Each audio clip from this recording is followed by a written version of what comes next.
Hello there, and welcome to So Sleepy. In today's episode, I have a wonderful story to share with you, one that I think you're really going to enjoy, especially if you love audiobooks and bedtime stories. Before we begin, don't forget to like, subscribe, and let me know in the comments what book you'd like to hear next. Thank you so much for joining me. I'm Mark, and if you enjoy my podcast and my voice, you can support me on Patreon. There you'll get access to hundreds of episodes, including exclusive books that I can't share anywhere else. It's totally free, and you'll receive 2 new readings every week, along with many other perks. You can check it out at patreon.com/sosleepy. There's also a link in the description. It's the best place to listen and support me in bringing you these readings. Before we dive in, please drop a comment and let me know where you're listening from and what time it is there. Now let's tuck you in and get started. Unknown Hindu Gods of India. Okay, so let's dive right into this ancient tale. Way back when the universe was basically a big, empty nothing. Imagine it like this. No stars twinkling, no oceans crashing, not even a single blade of grass rustling in the wind. It was just this endless void, all misty and glowing faintly, like the soft light right before dawn breaks. And in the middle of all that emptiness sat Brahma, the big creator guy in Hindu myths. He's not your average dude. He's got this grand cosmic vibe, with a beard that flows like rivers and eyes that sparkle with infinite ideas. But even creators get lonely, you know. Brahma was sitting there, cross-legged on a giant lotus flower that floated in the nothingness, pondering how to kickstart everything. He dreamed of shapes, colors, sounds, basically filling up the blank canvas of existence. Now Brahma wasn't just snapping his fingers and poofing things into being willy-nilly. He thought deep about it. The Vedas, those ancient scriptures, say he started with the basics: light to chase away the dark, waters to flow and nourish, earth to stand firm. But something was missing. The world felt cold and mechanical without life pulsing through it. He realized he needed diversity, something that could change and adapt, evolve in ways even he couldn't predict. So from the depths of his mind, like pulling a rabbit out of a hat, but way more epic, he conjured Chatarupa. She wasn't made from mud or ribs or anything ordinary like that. Nope, she sprang straight from his thoughts, pure and perfect, the embodiment of 100 beautiful forms. That's what her name means, Chatarupa, the one with countless shapes, shifting like a dream you can't quite hold on to. Picture her emerging from this swirl of golden light, her skin shimmering like morning dew on petals, eyes deep as the night sky yet bright with curiosity. She wasn't stuck in one look. Oh no, she could morph at will. One second she'd be a graceful woman with long flowing hair like black silk, draped in robes that whispered secrets of the stars. The next, she'd ripple and become a winding river, cool and refreshing, carving paths through the mist. Then poof, a towering mountain, solid and unyielding, with peaks capped in eternal snow. Or a blooming lotus, petals unfurling in a burst of pink and gold, scenting the air with sweetness. She was the first woman, the spark of femininity in the cosmos, and Brahma couldn't take his eyes off her. But here's where it gets a bit awkward. Since she came from his mind, she was kinda like his daughter, right? Creation myths can be messy like that. At first everything was chill. Chatarupa danced through the haze, her laughter echoing like soft chimes, filling the void with joy. She twirled and shifted, helping Brahma mold the world. Look, she'd say in a voice like a gentle breeze, life can't be all straight lines and order. It needs curves, surprises, a bit of chaos to keep things interesting. Brahma nodded, inspired, and together they shaped the earth. He formed the vast oceans, and she'd dip in as a fish, suggesting deeper trenches for mysteries to hide. He'd raise mountains, and she'd become an eagle soaring over them, pointing out valleys where rivers could nestle. Forests sprouted under their touch, tall trees with leaves that rustled secrets, flowers in every hue imaginable. Chatarupa taught him that variety was key. Without it, the world would stagnate, like a pond without ripples. But as they worked, Brahma started feeling something new: infatuation. It crept up on him like a shadow at dusk. Her beauty, her endless forms, they captivated him. He found himself staring, his heart, or whatever cosmic creators have instead of hearts, pounding with desire. Chatarupa noticed, of course. She was no fool. At first she tried to ignore it, focusing on the creation gig. But when Brahma's gaze turned too intense, she felt uneasy. This isn't right, she thought. I'm here to bring life, not to be chased like prey. So she did what she did best. She shifted and fled, hoping to put some distance between them.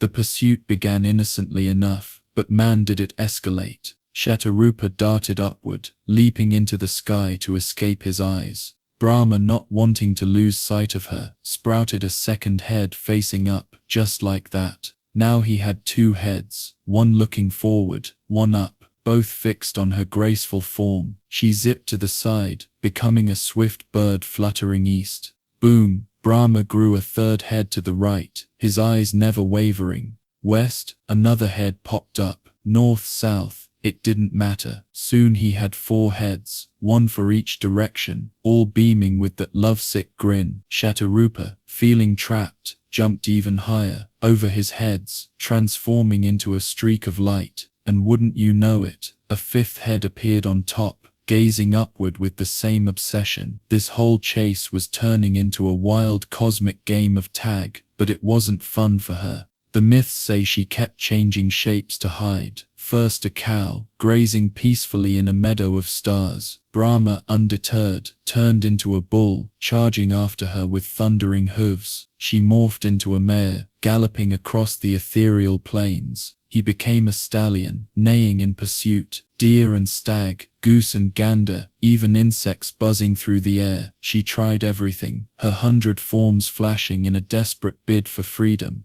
Each time Brahma matched her, his transformations creating pairs that would later populate the earth with all kinds of animals. You see, that's how the stories explain biodiversity. Every creature duo traces back to this frantic chase. Lions and lionesses, birds and their mates, even fish in the deep. It all stemmed from Chatarupa's evasion and Brahma's relentless follow. Meanwhile, the universe was still young, and other gods were starting to stir. Enter Shiva, the destroyer, who's all about balance and not letting things get out of hand. He's this intense figure, with matted hair like wild rivers, a third eye that could incinerate worlds, and a vibe that's equal parts chill yogi and fierce warrior. Shiva watched this drama unfold from his abode on Mount Kailash, which wasn't even fully formed yet, but you get the idea. He saw Brahma's lust clouding his judgment, treating his own creation like an object of desire. This is messed up, Shiva muttered to himself, his blue throat glowing with contained power. In Hindu law, creation comes with rules, respect, boundaries, that sort of thing. Brahma was crossing lines big time, especially since Chatarupa was essentially his daughter. So Shiva decided to step in. He appeared in a flash of blinding light, his trident gleaming, snakes coiling around his neck like living jewelry. Brahma, he boomed, his voice echoing through the void like thunder. What are you doing? This is your own offspring you're pursuing. It's unnatural, incestuous. Stop this madness. Brahma froze, his 5 heads swiveling in shock. Chatarupa, in her latest form as a dove, fluttered to safety behind Shiva, finally catching her breath. But Brahma, lost in his infatuation, didn't back down right away. That's when Shiva's third eye flared open, and with a swift strike of his hand, or in some tales, his trident, he lopped off that 5th head clean. Blood spurted like cosmic rivers, but it wasn't gory, it was more symbolic, a lesson in humility. The severed head tumbled into the abyss, and Brahma snapped out of it. Shame washed over him like a tidal wave. He realized he'd let desire override his role as creator. From then on, the stories say, Brahma was deemed unholy in a way. That's why you don't see many temples dedicated to him in India today. Vishnu, the preserver, and Shiva get all the love and worship, while Brahma recites the Vedas eternally from his 4 remaining mouths as penance. It's a reminder that even gods aren't perfect.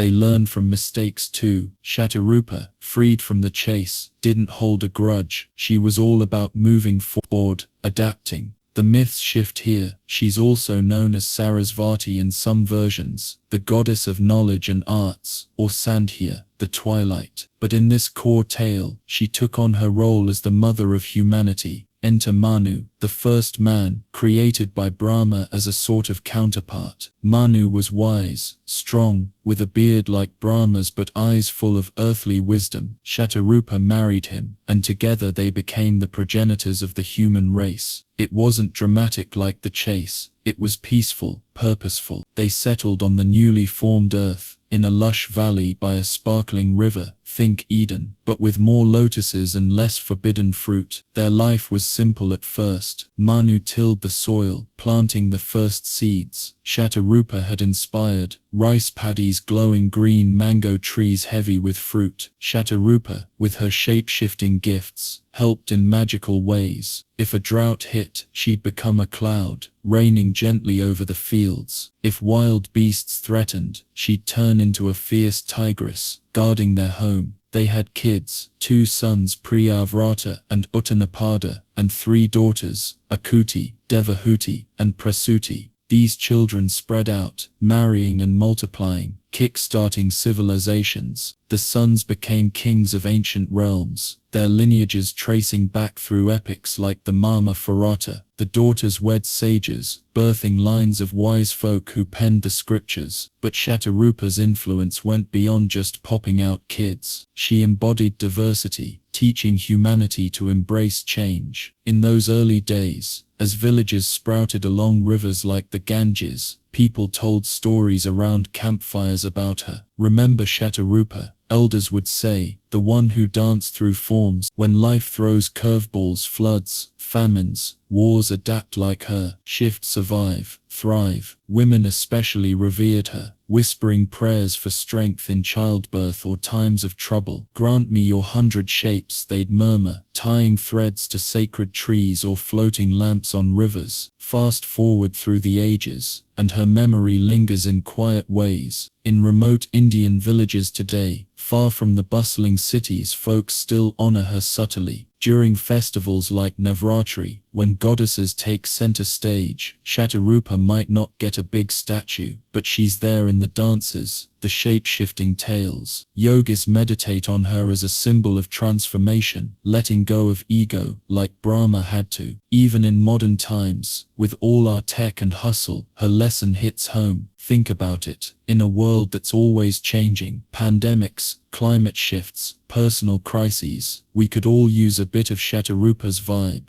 Adapt or get left behind, right? As the first sun rose on that newly shaped world, painting the sky in oranges and pinks, Chatarupa stood with Manu, watching it all. She smiled, her form settling into a serene woman for a moment, before fading into the winds, her 100 shapes scattered like seeds, embedding in every living thing, the flexibility of a bamboo in the storm, the chameleon's camouflage, the human spirit's resilience. The world awoke, buzzing with promise, and humanity's story kicked off, all thanks to that first breath of life she brought. It's a wild tale, isn't it? Full of drama, lessons and a dash of cosmic weirdness. But that's mythology for you, mirroring our own messy, beautiful lives. Whispers in the shadows. The world was starting to settle into its groove. The first forests were stretching their branches high, like kids reaching for the sky on a playground. Rivers were snaking through the land, carving out paths that would one day become mighty waterways, like the Yamuna or the Ganges. The earth was alive now, buzzing with the seeds Chatarupa had scattered, birds chirping their first songs, animals scampering through the underbrush, and the earliest humans figuring out how to build huts from mud and thatch. It was all fresh and full of that new car smell, you know. People were tilling the soil, planting crops that sprouted green and hopeful under the sun. Families gathered around fires at night, sharing stories of the creators, laughing as kids chased fireflies. Life felt like an endless spring, where everything grew and nothing ever really ended.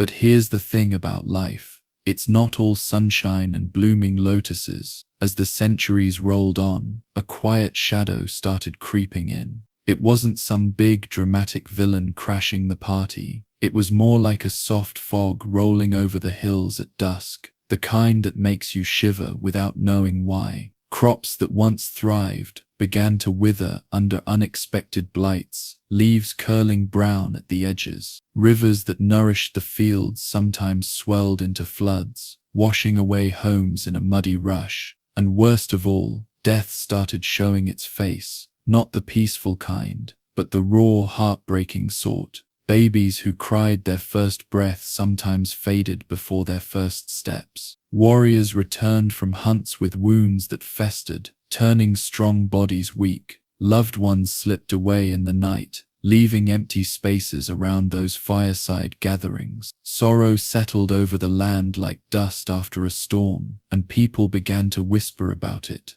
Why? They'd ask the stars. We were promised life. Why this pain? This was the era when Nariti made her presence known. Now Nariti isn't one of those flashy gods you hear about in the big epics, like the Ramayana or Mahabharata. She's more of a hidden figure, tucked away in the older Vedic hymns, the ones that folks in ancient India chanted around sacrificial fires. She's the goddess of decay and sorrow, but don't get it twisted. She's not out to cause misery just for kicks. Think of her as the honest aunt who tells you the hard truths nobody else will. In the myths, she's born from the cracks in the earth, those deep fissures where old things break down and return to the soil. Some stories say she's the female counterpart to Yama, the god of death, ruling over the kingdom of the dead with a quiet authority. Others link her to the southwest direction, that shadowy corner where the sun dips low and mysteries linger. She's associated with destruction, sure, but it's the kind that clears the way for something new, like how a forest fire burns away the dead wood so fresh shoots can poke through. Picture Nariti like this. She's not all glamorous with golden jewelry and flowing saris. Nah, she's got this understated, almost eerie vibe.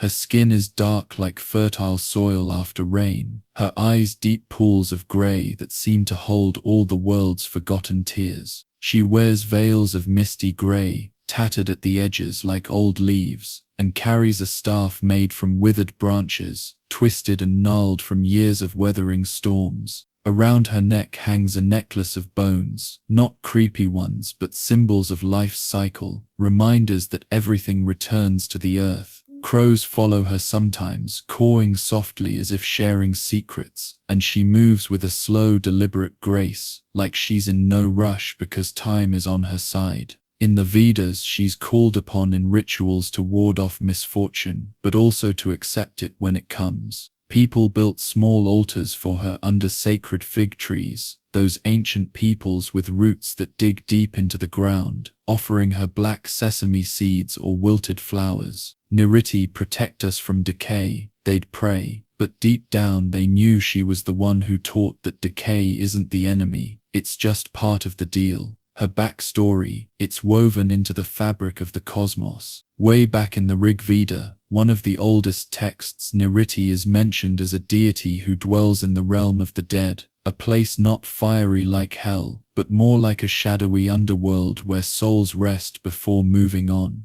She's tied to Alakshmi, the goddess of misfortune, sometimes even considered her sister or another face of her. In later tales, she becomes one of the Dikpalas, the guardians of the directions, specifically the southwest, that in-between spot where day meets night, life meets ending. Astrologers in ancient India linked her to the Mula Nakshatra, a star constellation ruled by destruction and darkness, influenced by planets like Ketu, which brings sudden changes and losses. But here's the cool part. Nariti's energy isn't just about doom and gloom. She's like Kali's quieter cousin. Kali dances wildly to destroy evil, but Nariti whispers about letting go, embracing sorrow as a teacher. In tantric traditions, she's invoked for dissolution, that process of breaking down illusions so you can rebuild stronger. She's the goddess who reminds you that without endings, there are no beginnings. Poverty, disease, death, they're her domains, but she turns them into lessons on resilience. Now, let's zoom in on one particular story that captures her essence, set in a small village by the Yamuna River during those early days.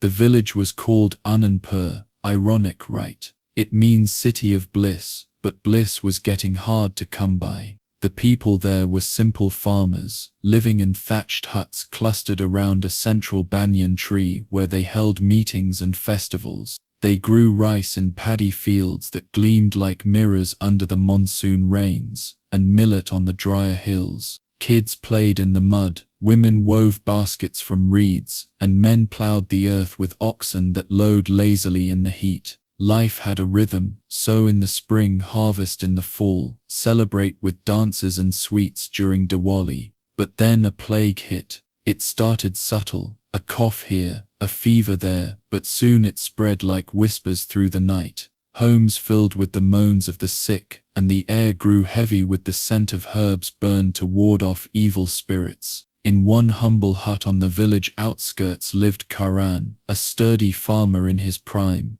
He had a wife, Priya, with a laugh like temple bells, and 2 kids, a boy named Ravi who dreamed of being a warrior, and a little girl, Lila, who collected flowers like treasures. Karan worked the fields from dawn to dusk, his hands calloused from the plow, his back strong from years of toil. He wasn't rich, but he was content, sharing his harvest with neighbors and offering grains to the local shrine. But the plague didn't care about contentment. It took Lila first, her tiny body burning up in a night of delirium. Then Ravi, who fought it bravely but slipped away under the full moon. Priya held on longest, her eyes pleading with Karan as she whispered, "Take care of yourself," before her breath faded.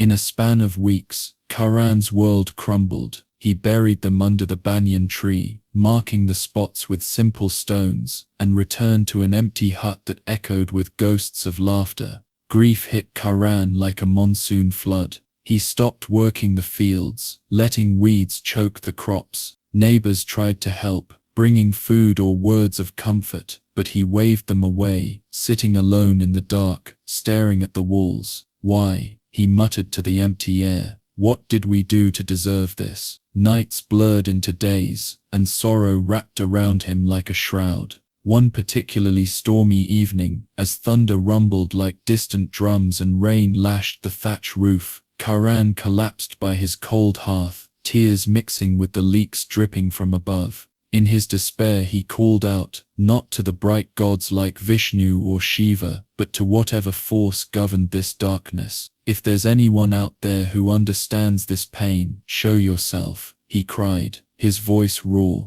And that's when Nariti appeared. Not in a blaze of light, or with trumpets blaring. No, she slipped in quietly, like mist through a cracked door. The rain softened, and there she was standing in the shadows of the hut, her grey veils blending with the dim light. Karan blinked, thinking it was a hallucination from his fevered grief, but she stepped forward, her staff tapping softly on the dirt floor, and he saw her clearly, those deep grey eyes holding not pity, but understanding. "You called," she said, her voice a whisper like wind through dry leaves. "I am Nariti, the one who walks in sorrow's wake." Karan scrambled back, fear mixing with his pain. "Are you here to take me too?" he asked, his heart pounding. Nariti shook her head, settling onto a worn mat across from him, her form flickering slightly in the lantern's weak glow. "No, child of the earth, I do not cause death, I accompany it.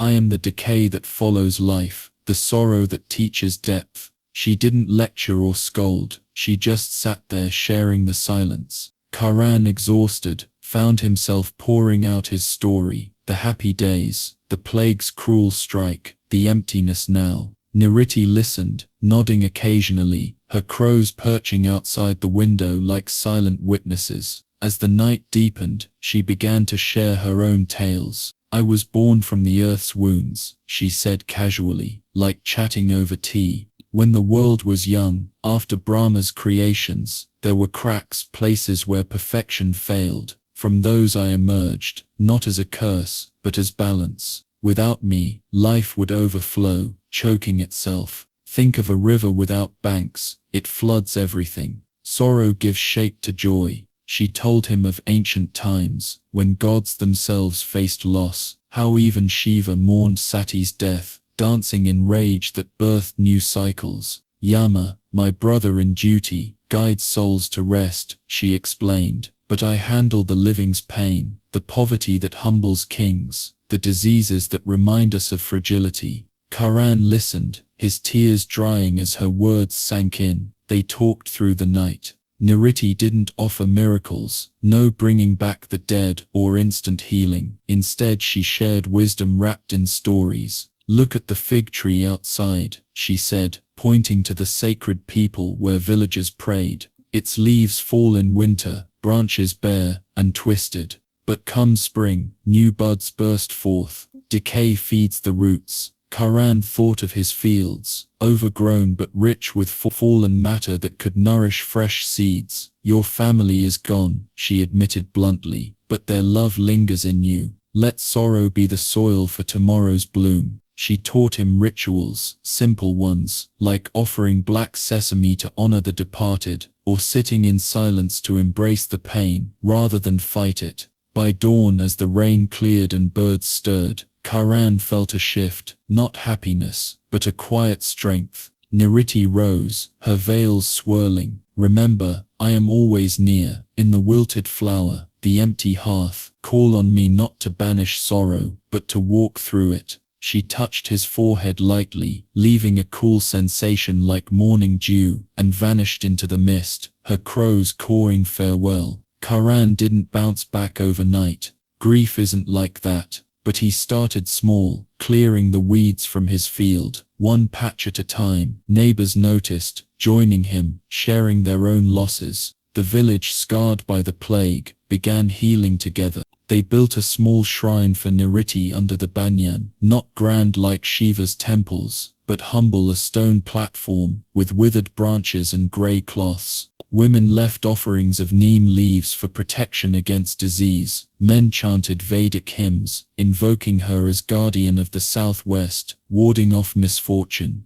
Kids learned her stories, understanding that life included shadows. Word spread to nearby hamlets along the Yamuna. Travelers carried tales of the farmer who conversed with the goddess of decay, how his crops grew lush again, symbolizing renewal. In time, Nariti's worship wove into daily life. During famines, people invoked her for the courage to let go of ruined harvests. In illness, for acceptance that led to healing. Astrologers consulted her energies in charts, advising on times of dissolution to release old habits. Even in tantric circles, hidden in forests, practitioners meditated on her to dissolve ego, emerging wiser. Centuries later, as empires rose and fell, the Mauryas, Guptas, Mughals, Nariti's whispers endured in quiet ways. In modern India, she's not headline news, but you'll find her in folklore. Villages in Rajasthan or Uttar Pradesh still tie black threads to fig trees during eclipses, appeasing her to avert calamity.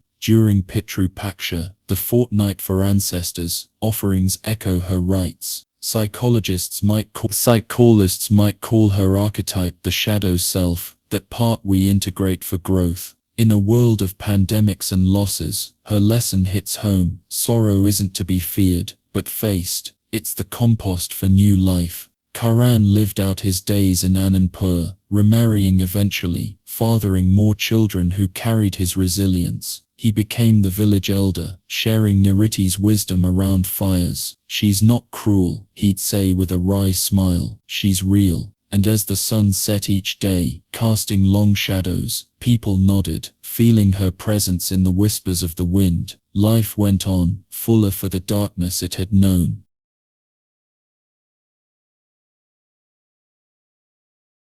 The Swarm of the Savior. Okay, so fast forward a bit from those early days of decay and whispers in the shadows. The world had grown up a little more by now. Centuries had ticked by like pages in an old book, and the forests weren't just sprouts anymore. They were thick, tangled jungles bursting with secrets. towering banyans with roots like twisted fingers dug deep into the soil, and vines wrapped around everything like nature's own jewelry. Rivers gurgled through the undergrowth, and the air was thick with the scent of wild flowers and damp earth. But it wasn't all peaceful hikes and bird-watching. Nope, this was the time when demons started getting bold. These weren't your cartoonish horned bad guys. In Hindu myths, demons or asuras were powerful beings, sometimes born from the gods' own mistakes, twisted by jealousy or greed.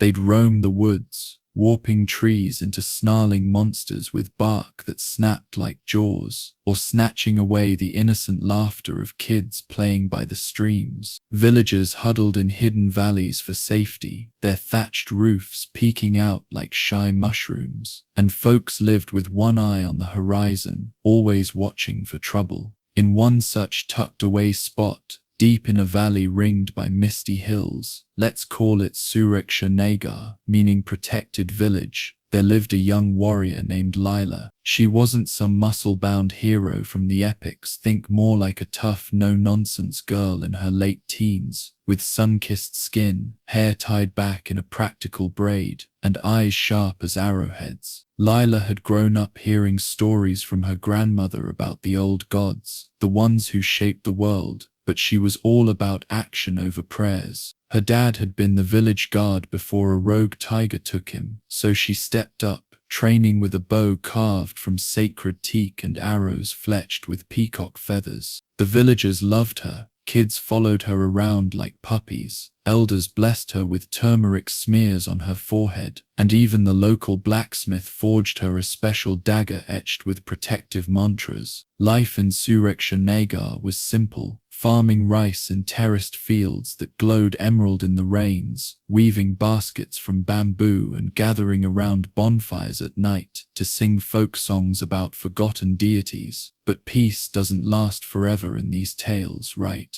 One full moon night, when the sky was a deep indigo blanket studded with stars, trouble came knocking, or rather crashing through the trees. The demon's name was Arunasura, and he was a real piece of work. Legends whispered that he was born from the rage of a scorned fire god, his body forged in volcanic pits, giving him skin as tough as iron and eyes that glowed like smoldering coals. He wasn't just big, he was massive, towering over the tallest palms, with horns curling like blackened thorns and claws that could shred rock. Arunasura had a grudge against humanity, something about mortals encroaching on his fiery domain, and he'd been rampaging through the forests, twisting groves into haunted mazes and stealing kids to feed his endless hunger for fear. The villagers had heard rumors from traveling merchants, whole settlements wiped out, leaving only scorched earth and echoes of screams. That night, the moon hung low and fat, casting silvery light over the valley.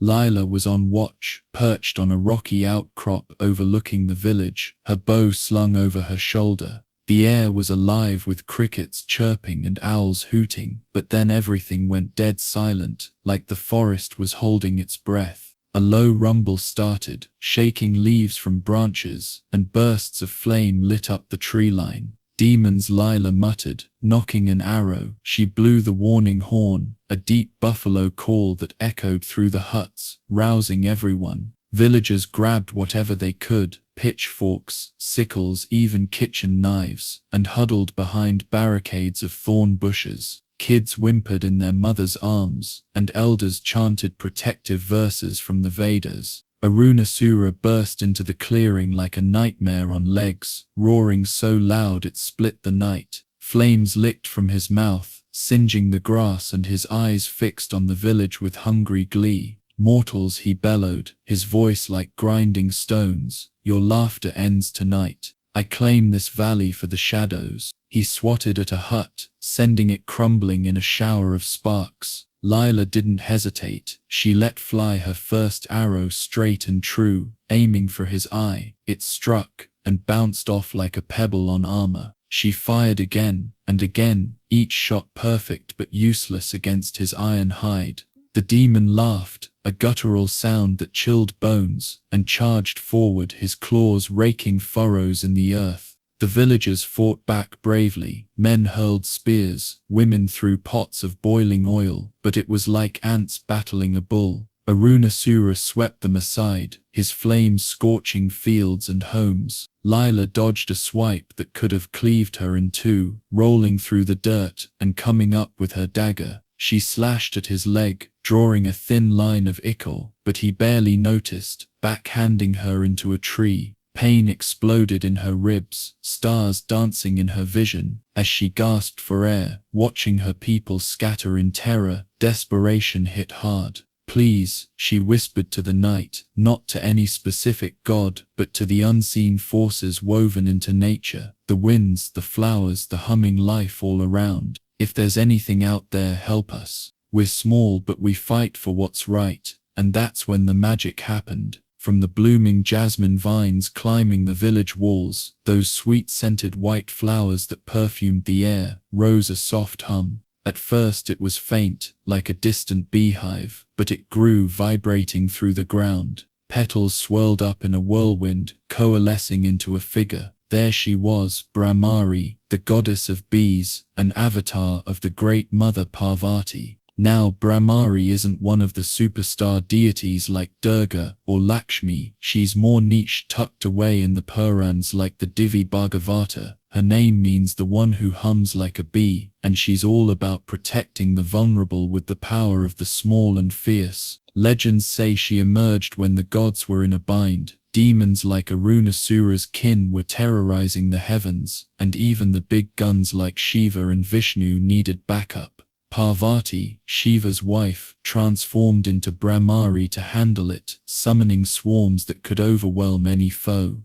In the moonlight, Brahmari's form was mesmerizing. Her skin glowed golden like fresh honey, smooth and radiant, with intricate patterns like honeycomb etched faintly across her arms. She had wings of iridescent black, shimmering with blues and greens like a dragonfly's, folded elegantly behind her. A crown of buzzing bees swirled around her head, alive and loyal, their hum a constant symphony. She wore a sari of yellow silk, embroidered with floral motifs, and her eyes were deep amber, filled with the wisdom of the wild. In her hands she held a bow made of sugarcane, sweet yet strong, and arrows tipped with thorns. But her real power, that endless swarm bees drawn from every hive in the forest ready to defend. Brahmari hovered there, her presence calming the chaos. Arunasura paused, his fiery eyes narrowing. What is this? An insect goddess dares challenge me, he sneered, flames flaring. Lila, still dazed against the tree, stared in awe. The villagers peeked from hiding spots, whispers rippling. It's Brahmari, the buzzing savior. The goddess didn't waste words on trash talk.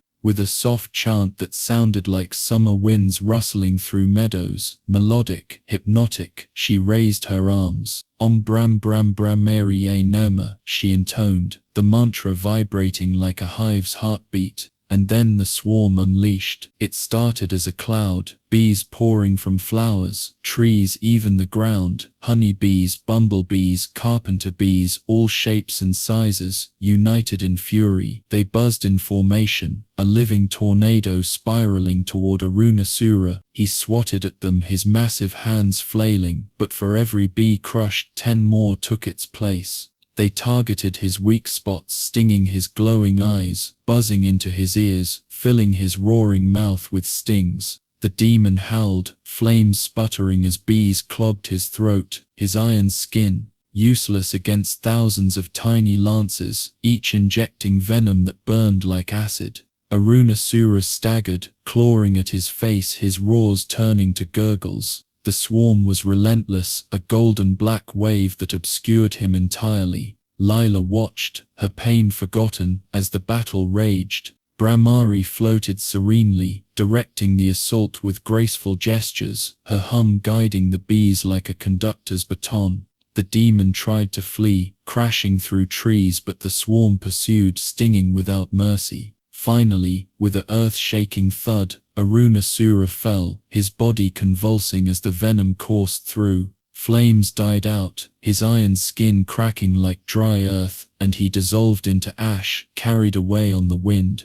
The bees dispersed, returning to their hives, leaving the valley quiet once more. Lila blinked, realizing she'd passed out at some point. She awoke to dawn's light filtering through the leaves, the village intact, well, mostly. Scorched patches here and there, but no one lost. Honey dripped from the jasmine vines, sweet and golden, pooling in puddles that healed wounds when touched. Villagers emerged cheering, hugging, rebuilding. Lila stood, ribs aching but spirit soaring, and approached the spot where Brahmari had appeared. A single beehive hung there now, buzzing softly, a living shrine. From that day on, Brahmari's legend spread like wildfire, or should I say, like a swarm. Beekeepers in the valley, and soon across ancient India, left offerings of fresh flowers and water at hives, singing praises to the buzzing savior. She reminds us, they'd say over campfires, that even the smallest can conquer the greatest evil. Strength isn't in size, it's in unity. In the fierce heart of the overlooked, temples sprouted in her honor, hidden in groves, with altars shaped like honeycombs and priests chanting her mantras during threats. In the Skanda Purana, her stories detailed how she slayed Arunasura and his brothers, saving the gods themselves. She's linked to yoga too. Her hum mimics the Brahmari pranayama, that breathing technique where you buzz like a bee to calm the mind and ward off negativity. As years turned to eras, Brahmari's essence lingered. In medieval times, when invaders ravaged lands, villagers invoked her for protection, imagining swarms driving away armies. Even today, in rural India, places like Himachal or Karnataka, beekeepers perform rituals for her during honey harvests, tying yellow threads to hives. Scientists might explain bees' power ecologically, pollinators keeping the world alive, but myths add that magic layer. In a world where big corporations bulldoze forests, Brahmari's tale whispers defend the small, the buzzing life that sustains us all. Lila lived long, becoming the village elder, teaching archery and faith to the next generation. Pray to the unseen, she'd tell wide-eyed kids, and remember the gods come in all forms, even the hum of a bee. The valley thrived, secrets safe, laughter echoing once more. And if you listen close on a full moon night, you might hear that hum, a reminder that saviors buzz in the shadows. Songs of the forgotten time had a way of marching on in ancient India, you know. Centuries slipped by like sand through fingers, and the world started opening up a tad more. Rivers like the Ganges and Yamuna weren't just lazy streams anymore. They swelled into wide, bustling highways, carrying boats loaded with spices, silks, and stories from far-off lands. Traders paddled up and down, their voices haggling in a mix of tongues, Sanskrit chants blending with Persian bargains and Dravidian laughs. Villages grew into towns, and towns puffed up into dusty little cities with bazaars that smelled of cumin and sweat, where elephants trumpeted past carts creaking under sacks of grain. It was an era of exchange, where ideas flowed as freely as the monsoons, but not everything was shiny and shared. In the cracks of those thriving spots, in the forgotten alleys where the grand roads didn't reach, lived the misfits, the artists, the wanderers, the ones who saw the world a little too clearly and said it out loud. These folks weren't the heroes of the big epics, charging into battle on chariots or debating philosophy in marble halls. Nah, they were the street poets scratching verses on palm leaves, the dancers twirling in tattered skirts under banyan trees, the musicians strumming lutes that sang truths nobody wanted to hear. Kings and priests built empires on order, rules about caste, duty, the whole Dharma gig. But these outliers, they'd poked holes in it all. A song about a greedy Raja hoarding rice while peasants starved could spark whispers that turned to murmurs, then riots. So society had its ways of dealing with them: side-eye glances in the market, whispers of untouchable or mad,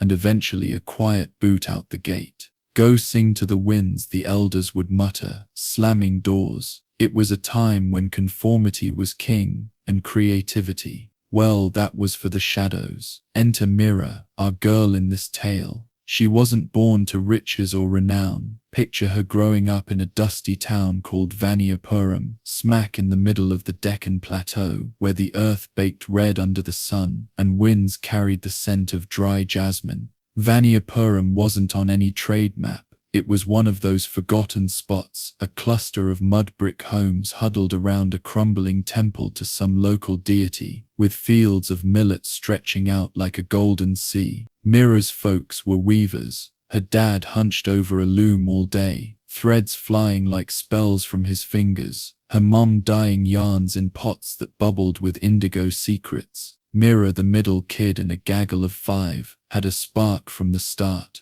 While her siblings chased goats or fetched water, she'd sneak off to the riverbank, plucking a reed flute or strumming a borrowed lute, making up tunes that echoed off the water like lost souls calling home. By her teens, Mira's talent was undeniable. Her voice, like honey over gravel, rough enough to grip your gut, sweet enough to linger in dreams. She'd perform at village festivals during Holi, when colors exploded like fireworks, or Diwali when lamps flickered against the dark. Folks would gather, mesmerized, as she wove songs about love that crossed lines, or the stars mocking the mighty. The river doesn't care if you're king or beggar, she'd sing, her fingers dancing on the strings. It flows for all, dirty or divine. The kids clapped. The women sighed, even the old men nodded along. But the priests, the local Raja's spies, they started fidgeting. Mira's words had edges, sharp ones that nicked at the old ways. A verse about gods who slept while demons dined on the poor, too close to home. Whispers turned to warnings. Watch your tongue, girl. Words like that stir serpents. Mira didn't back down. Why would she? Art was her air, her rebellion wrapped in melody. She fell in with a loose crew of wanderers, a blind storyteller with tales from the Mahabharata twisted into cautionary fables, a painter who splashed gods on cave walls with berry juices, a dancer whose hips told stories of forbidden trysts. They camped on the town's outskirts, sharing rotis and dreams under the stars. Mira's lute became her constant, scarred from travels, strings humming with the road's dust. But trouble brewed. One harvest festival, after a drought had left bellies empty and tempers short, Mira sang a new piece. It was about the earth goddess weeping for her children, stolen by fat-bellied lords who built palaces on stolen fields. The crowd roared at first, yeah, that hit home, but the Raja's men dragged her off stage mid-chorus. Treasonous witch, they spat, binding her wrists with rough rope. The trial was a joke, more theatre than justice. In the town square, under the midday blaze, the priest droned from scriptures, twisting verses to paint Mira as a temptress sowing discord. The Raja, a paunchy guy with a mustache like curled wire and eyes greedy as crows, sentenced her exile. No trial by fire or water, just a pack of her things and a shove toward the horizon. Sing your sedition to the jackals, he sneered. Her family, torn, mom wept, dad stared at the ground, siblings too scared to hug goodbye. Mira walked out at dawn, lute slung over her shoulder, the town gates creaking shut behind her like a final sigh. The road stretched empty, monsoons lashing her face with rain that tasted of salt, her own tears mixing in. Wandering suited Mira, in a brutal way. She hitched with caravans, trading songs for a corner by the fire. In one riverside camp she swapped verses with a troupe of puppeteers, learning to make shadows dance tales of star-crossed lovers. In another dusty outpost, she bartered a ballad for a bowl of dal, her words painting pictures of freedom that made listeners lean in close. But rejection stung deep. Villagers shunned her as the cursed singer, fearing her voice carried bad luck. King's courts laughed her off, too raw for their polished flattery. Months blurred into a year, her clothes threadbare, feet blistered from rocky paths. The lute's strings frayed, her throat raw from singing to empty skies. Loneliness gnawed like hunger. What's the point, she'd mutter to the moon, strumming half-hearted tunes by campfires that died too quick. The world felt like a locked door, her songs bouncing off like echoes in a cave. One monsoon night, when the rains hammered like angry gods and thunder cracked the sky, Mira sought shelter in a ruined temple on a forgotten hill. It was one of those old spots, crumbling stones etched with faded carvings of dancers and flutes, vines choking the arches like possessive lovers. Water pooled in the altar, where once incense smoked for Saraswati, the goddess of arts and wisdom. Mira huddled under a sagging roof, shivering in her soaked sari, the lute cradled like a child. The storm raged, lightning flashing faces from her past, her mom's smile, the festival crowds, the Raja's sneer. Despair hit hard. If there's any news left in this mess, she whispered to the dark, hear me, give me words that matter, not just noise. Her fingers plucked a mournful string, the note hanging lonely in the wet air. And that's when the air shifted. Not a gust of wind, but something warmer, like breath on cold skin. A soft laugh tinkled like temple bells muffled by moss. Mira froze, peering into the shadows. There, by the altar, sat a woman dark-skinned as midnight rivers, with eyes like emeralds catching fireflies. She wore rags pieced from old saris shells from riverbeds strung around her neck like a beggar's treasure, and her hair cascaded wild, threaded with wilted lotuses. In her lap rested a veena, ancient and scarred, strings glinting wet, but her presence, electric. The rain seemed to soften outside, the thunder a distant drum. Lonely song wanderer, the woman said, her voice a melody laced with mischief, but strong like mine. Mira's heart raced fear. Oh, both. Who are you? She stammered, scooting back against the stone. The woman smiled, teeth flashing white, and strummed her veena, a note that hummed through Mira's bones, chasing the chill. I am Matangi, the outcast's whisper. Aspect of Sarasvati, but the wild one, the one who favors the flawed and forgotten. Matangi. Mira knew the name from half-heard tales, whispered in tantric circles or village lore. She was the goddess of inner wisdom, speech and music, but not the pristine version temples glorified. No, Matangi was born from the leftovers, the scraps of a divine feast, or in some stories, from the pollution of the Ganges, after a great ritual. Sarasvati's untamed sister, patron of the lowborn, the artists shunned for their impure fire. In the Devi Mahatmya and tantric texts, she's depicted green-skinned or dark, elephant-faced in some icons, embodying the power of words that shatter illusions. Worshipped by outcasts, tribals and rebels, her mantras invoked forbidden knowledge, turning exclusion into ecstasy. Matangi leaned forward, her rags rustling like secrets. You called poet, I answer those the world casts aside. Mira blinked, the storm forgotten. But why me? I'm just broken words and empty roads. Matangi chuckled, low and knowing. Broken, that's where the real songs hide. Come sit, share your fire. Despite the damp, Mira felt warmth bloom. She edged closer, and they talked, or rather traded stories like merchants at a fair.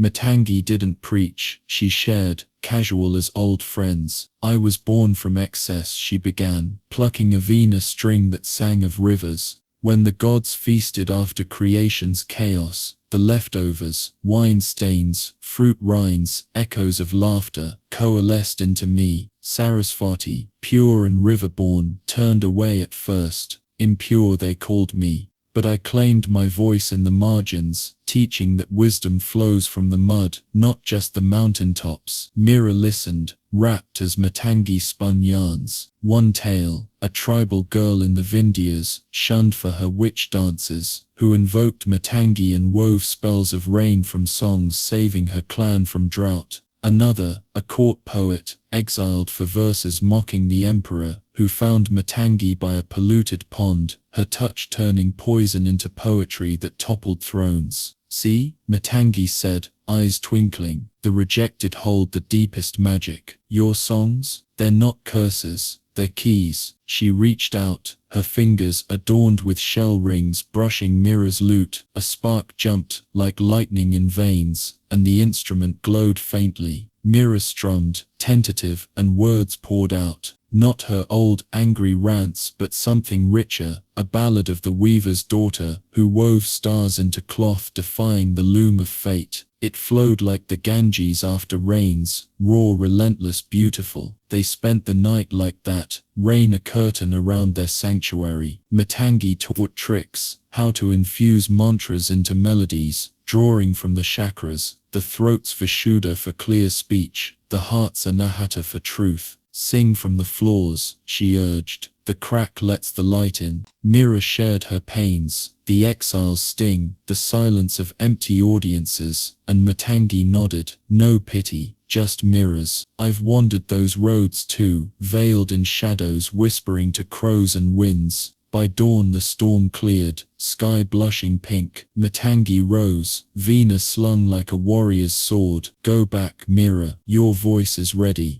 But remember, I'm in the echo, the unspoken word. She faded into mist, leaving a single shell on the altar, humming faintly. Mira didn't rush home. She tested her new songs on the road, first to a band of gypsy traders, who wept and shared their last mangoes. Then a roadside dharamshala, where pilgrims from the north clapped till their palms blistered. Word trickled ahead, a ripple in the dust. By the time Vanyapuram loomed, the gates weren't barred, they swung wide. The Raja, hearing the buzz, summoned her not for chains, but curiosity. In the square, under the same merciless sun, Mira sang. Her voice rang out, the ballad of the flawed muse, weaving Matangi's wisdom into every note. The crowd, farmers, weavers, even priests fell silent, then erupted. Hearts softened. The Raja, teary-eyed, confessed his greeds, opening granaries to the starving. The town transformed, not overnight, but steady, like dawn creeping in. Artists returned, festivals bloomed with untamed dances, and whispers of Matangi echoed in hidden rites. Matangi's cult, always underground, flowered in those days. In Bengal's Sundarbans, fisherfolk offered her fish and songs by mangrove roots. In Tamil Nadu's hills, Devadasis danced her praises in secret groves, shells rattling like applause. Tantrics in Assam invoked her for siddhis, powers of speech that bent reality. Texts like the Matangi Tantra detail her sadhanas, meditating on polluted waters, chanting Aim Hrim Shrim to unlock inner gnosis. She's the green goddess, parrot-tongued for mimicry's wit, elephant-trunked for pulling truths from depths. Unlike Sarasvati's Vedic purity, Matangi embraces the profane, speech in slang, art in graffiti on walls. Outcasts, the Chandalas of old, built her shrines from scavenged stones, offering leftovers as prasad, turning scorn into sacrament. As empires shifted, Mughals blending with Marathas, British boots on the horizon, Matangi's flame flickered on. In colonial shadows, poets like Tagore echoed her, blending folk with high art. Today in Mumbai's slums or Delhi's bylanes, street performers channel her, lutes strumming against the grind. Feminists dig her as the rebel voice, psychologists as the shadow integrated. In a world of filtered feeds and cancelled rants, her lesson, flaws fuel the fire, embrace the outcast in you, that's where the real songs hide. Mira, she became legend, Vanyapuram's bard queen, her lute passed down like a crown. Old till the end, she'd sit by the river, strumming to sunsets, smiling at shells in the mud. She came in rags, she'd tell grandkids, but left me rich. And in the winds, if you listen, Matangi laughs still, whispering that the forgotten, they're the ones who remember best. The blade of self-gift, all right. So by now, we're diving deeper into this ancient tapestry of India, where the rivers had carved out empires, and the skies seemed to hold their breath over sprawling kingdoms. Time had pushed forward again, maybe a few hundred years or so, blending the old Vedic vibes with the rise of grand dynasties along the Ganges. Picture the landscape, the holy river snaking wide and lazy through fertile plains, its waters sparkling like molten gold under the sun, feeding fields of swaying paddy and orchards heavy with mangoes. Cities popped up like jewels on its banks, fortified walls of red sandstone towering high, temples with spires piercing the clouds, and markets buzzing with the chatter of merchants hawking silks from the east and spices from the south. Elephants lumbered through gates, their trunks painted with vermilion, while chariots rattled over cobblestone streets. It was an age of glory, sure, but glory came with a price. Wars simmered between rival kings, borders shifting like sands in a storm, and hunger lurked in the shadows when battles dragged on too long. In one such bustling hub,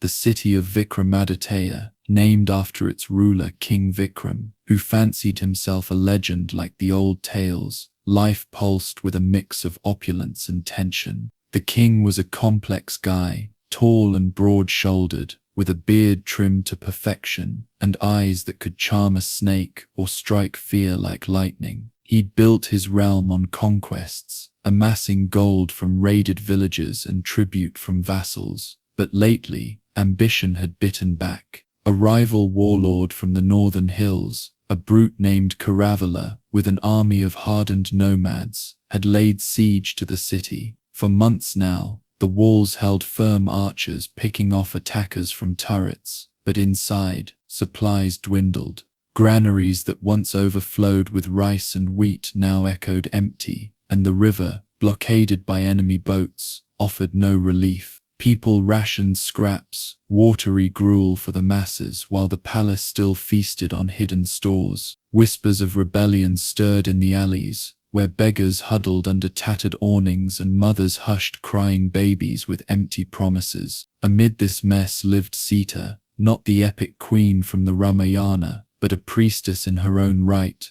a woman in her 30s with a quiet fire that burned brighter than any temple flame. Sita had grown up in the city's heart, daughter of a humble scribe who taught her the Vedas by candlelight. She wasn't flashy, her sari was simple white cotton, her hair bound in a no-nonsense knot, and a tilak of sandalwood paste marked her forehead like a third eye. But folks knew her as the healer of the slums, tending wounds with herbal poultices and soothing souls with chants from forgotten hymns. The main temple to Vishnu dominated the city square, all marble and gold, but Sita preferred the smaller shrines on the outskirts, hidden spots dedicated to the fiercer aspects of the divine, where tantric rituals whispered secrets to the initiated. She believed in balance. The preserver needed the destroyer, the gentle needed the wild. The gods aren't just pretty pictures, she'd tell her apprentices, young girls wide-eyed in the lamplight. They're storms in human form, teaching us to face the blade. As the siege tightened like a noose, Sita saw the suffering up close. In the crowded bazaar turned refugee camp, she bandaged blistered feet of soldiers and fed thin soup to orphans whose parents had fallen defending the walls. The air reeked of unwashed bodies and despair, with flies buzzing over rotting scraps. King Vikram, holed up in his palace with silk cushions and dancing girls, hoarded the last grains, claiming it for strategic reserves. "The gods will deliver us," he'd proclaim from his balcony, voice booming over the starving crowds. But his eyes darted nervously to the horizon where Karavala's campfires flickered like mocking stars. Sita fumed in silence at first, her prayers growing fervent under the blood moon, a full orb stained red by dust storms, omen of turmoil in the old law. One sweltering night, as the moon hung low and bloated, casting crimson shadows over the city, Sita couldn't take it anymore. The siege had claimed another dozen lives that day, famine's slow knife twisting deeper. She slipped out of her modest hut near the river Ghats, where cremation pyres burned low with the last of the dead. The streets were ghostly quiet, patrolled by weary guards, the only sounds distant howls of jackals and the Ganges lapping against stone steps. Sita made her way to a secret cave temple on the city's edge, a forgotten grotto carved into the riverbank cliffs, overgrown with vines, and guarded by carved serpents. This was no public shrine, it was for the tantrics, the seekers of raw power. Inside, the air was cool and musty, lit by a single oil lamp flickering before a crude idol. Shinamaster, the goddess of self-sacrifice and fearless awakening. Shinamaster, now there's a deity who doesn't get the spotlight like her sisters Durga or Kali. She's one of the 10 Mahavidyas, those fierce tantric forms of the divine feminine, each embodying a cosmic truth. Her name means she whose head is severed, and her iconography, intense. Stories from the Pranatashini Tantra and other esoteric texts paint her as emerging from Parvati's fury, or as a manifestation of the great Shakti to teach enlightenment through shock. She's depicted standing on a copulating couple, symbolizing control over desire, her own head chopped off in one hand, blood spurting from her neck in 3 streams.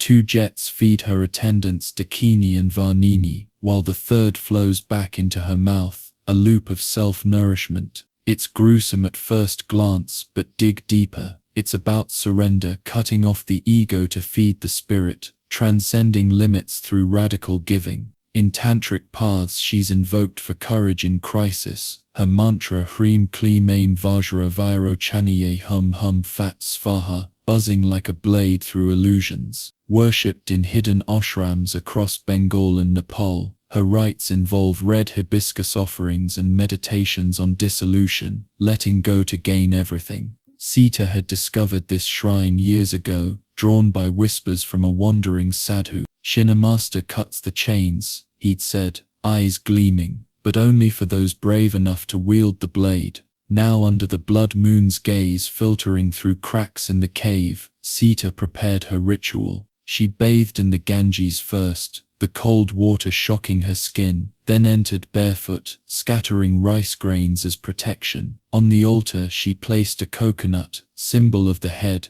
and a small sword, its blade etched with Sanskrit verses. Incense of camphor curled smoke like serpents, and she chanted softly, her voice echoing off damp walls. O Mother of severed grace, hear your daughter. The city starves while greed reigns. Grant me the strength to sacrifice what binds us. Hours passed in meditation, Sita's body still as stone, mind diving into the void. The lamp flickered wild, shadows dancing like attendants. Then a shift, the air thickened, charged like before a storm. A low hum built, vibrating in her chest, and from the idol's niche light bloomed. Not blinding, but warm, pulsing red. Shinamaster manifested, her form both terrifying and serene. She stood tall, naked except for a skirt of severed arms, symbols of karma released and jewelry of bones and snakes. Her skin was pale as moonlight, 3 eyes blazing with cosmic fire.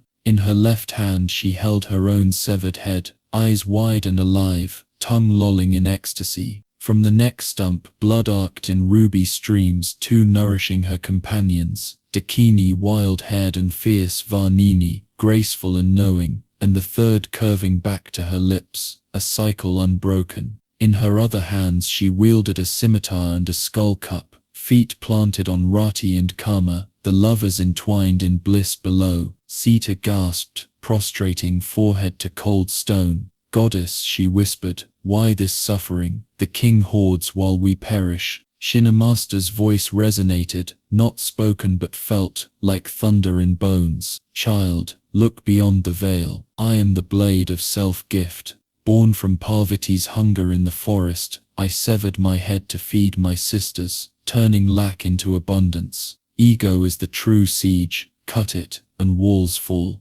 The goddess didn't hover dramatically. She sat cross-legged before Sita, her severed head speaking calmly from her hand. Your king clings to power, fearing loss. You must show him surrender's power.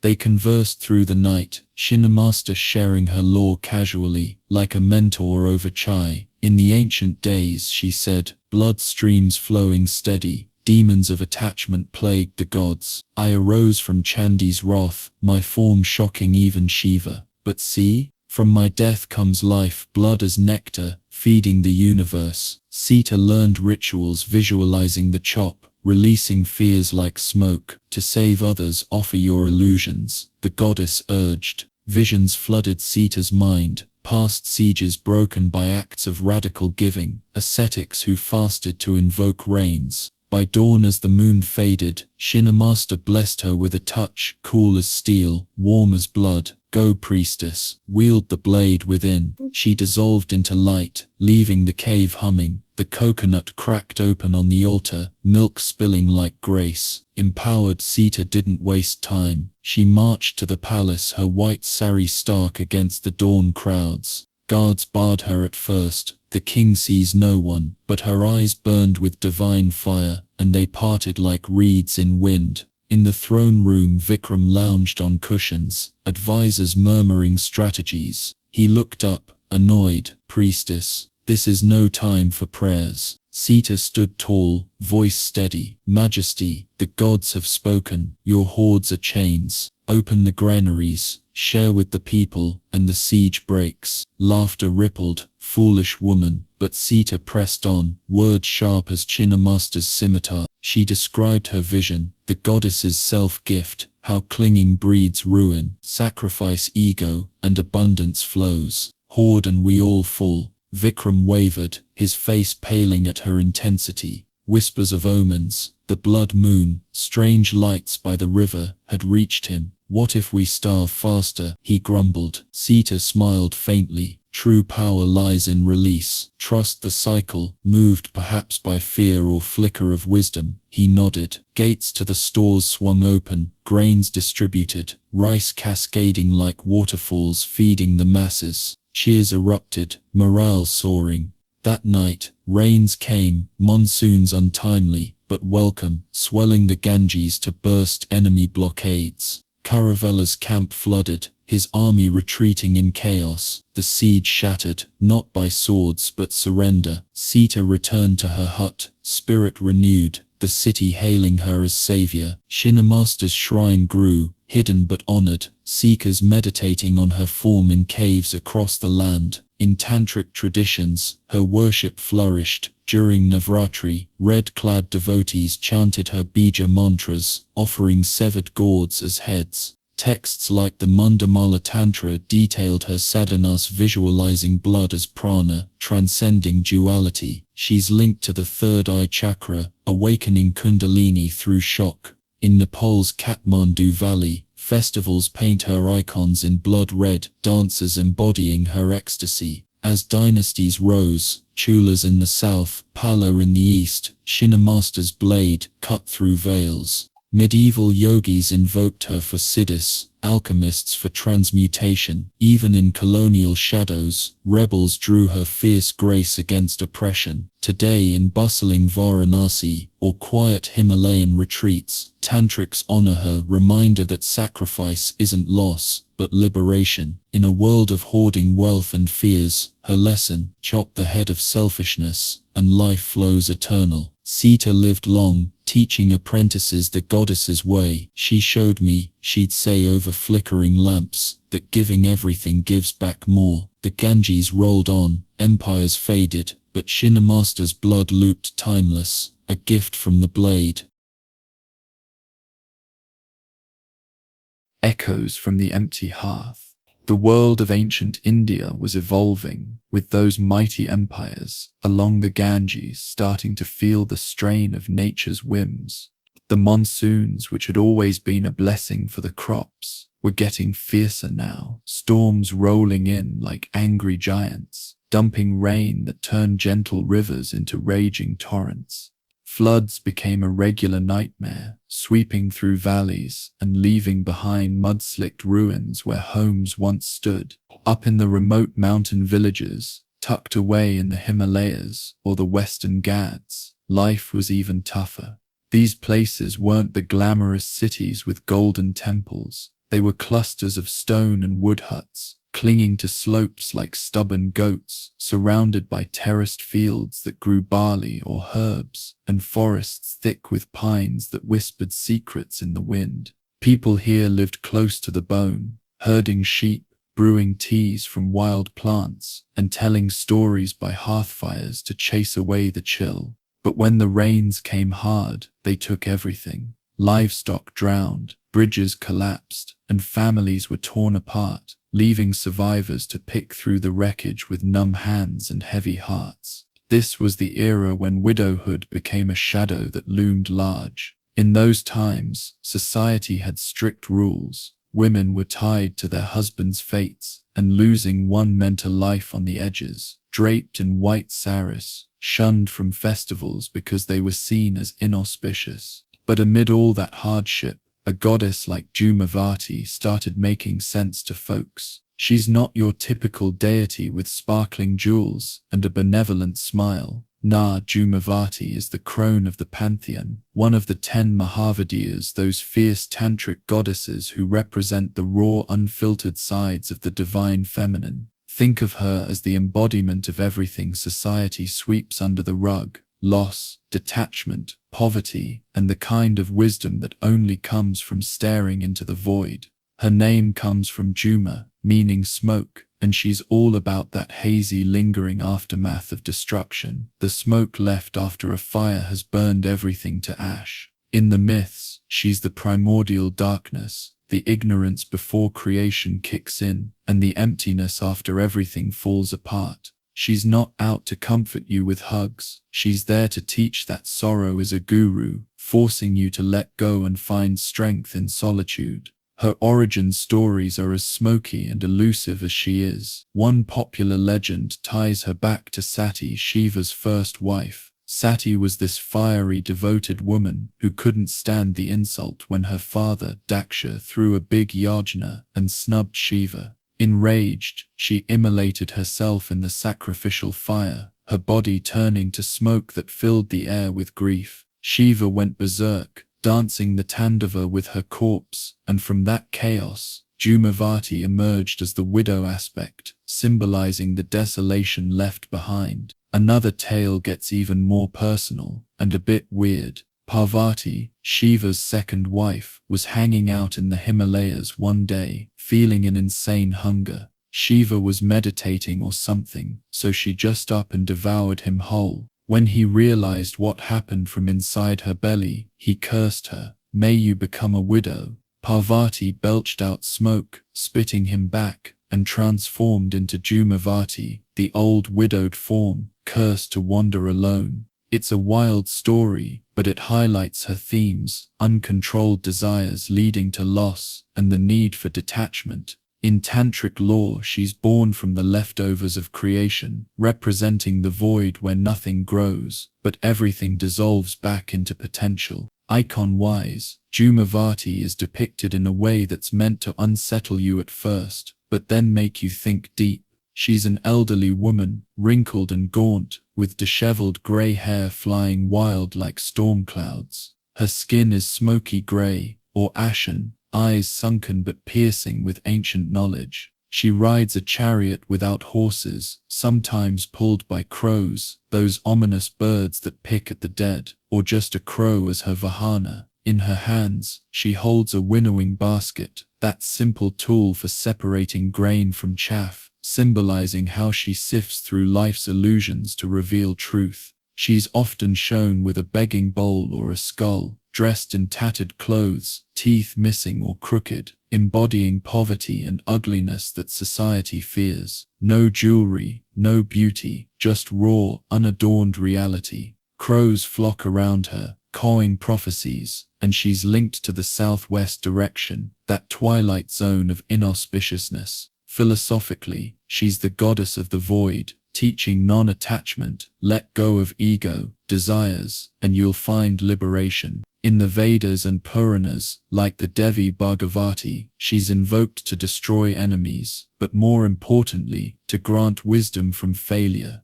Tantrics worship her for siddhis, powers like clairvoyance, through rituals involving smoke, ashes, and meditation on emptiness. Worship of Jumavati isn't mainstream, it's for the brave souls who face life's dark side head-on.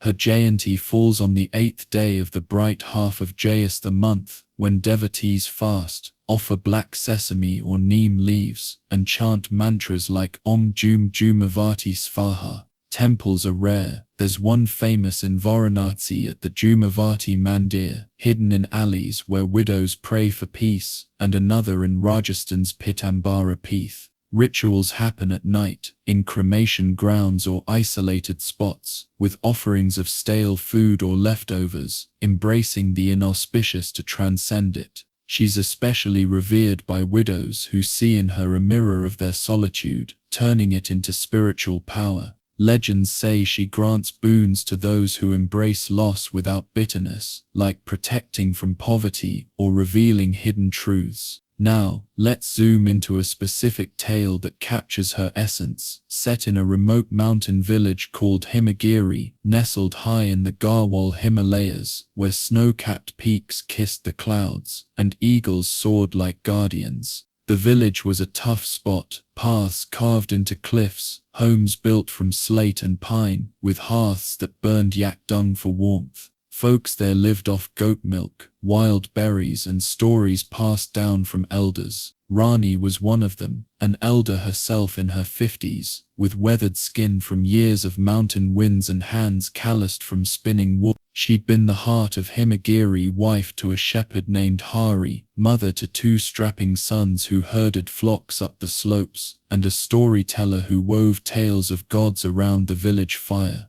Life wasn't easy. Avalanches in winter, leopards in the shadows, but Rani's laughter echoed through the valleys, her curries spiced with love drawing neighbors together. But then came the great flood. It started with unusual rains, monsoons creeping north, dumping water that swelled the local river into a monster. One night, thunder boomed like Shiva's drum, and the waters rose, crashing through the village like a demon unleashed.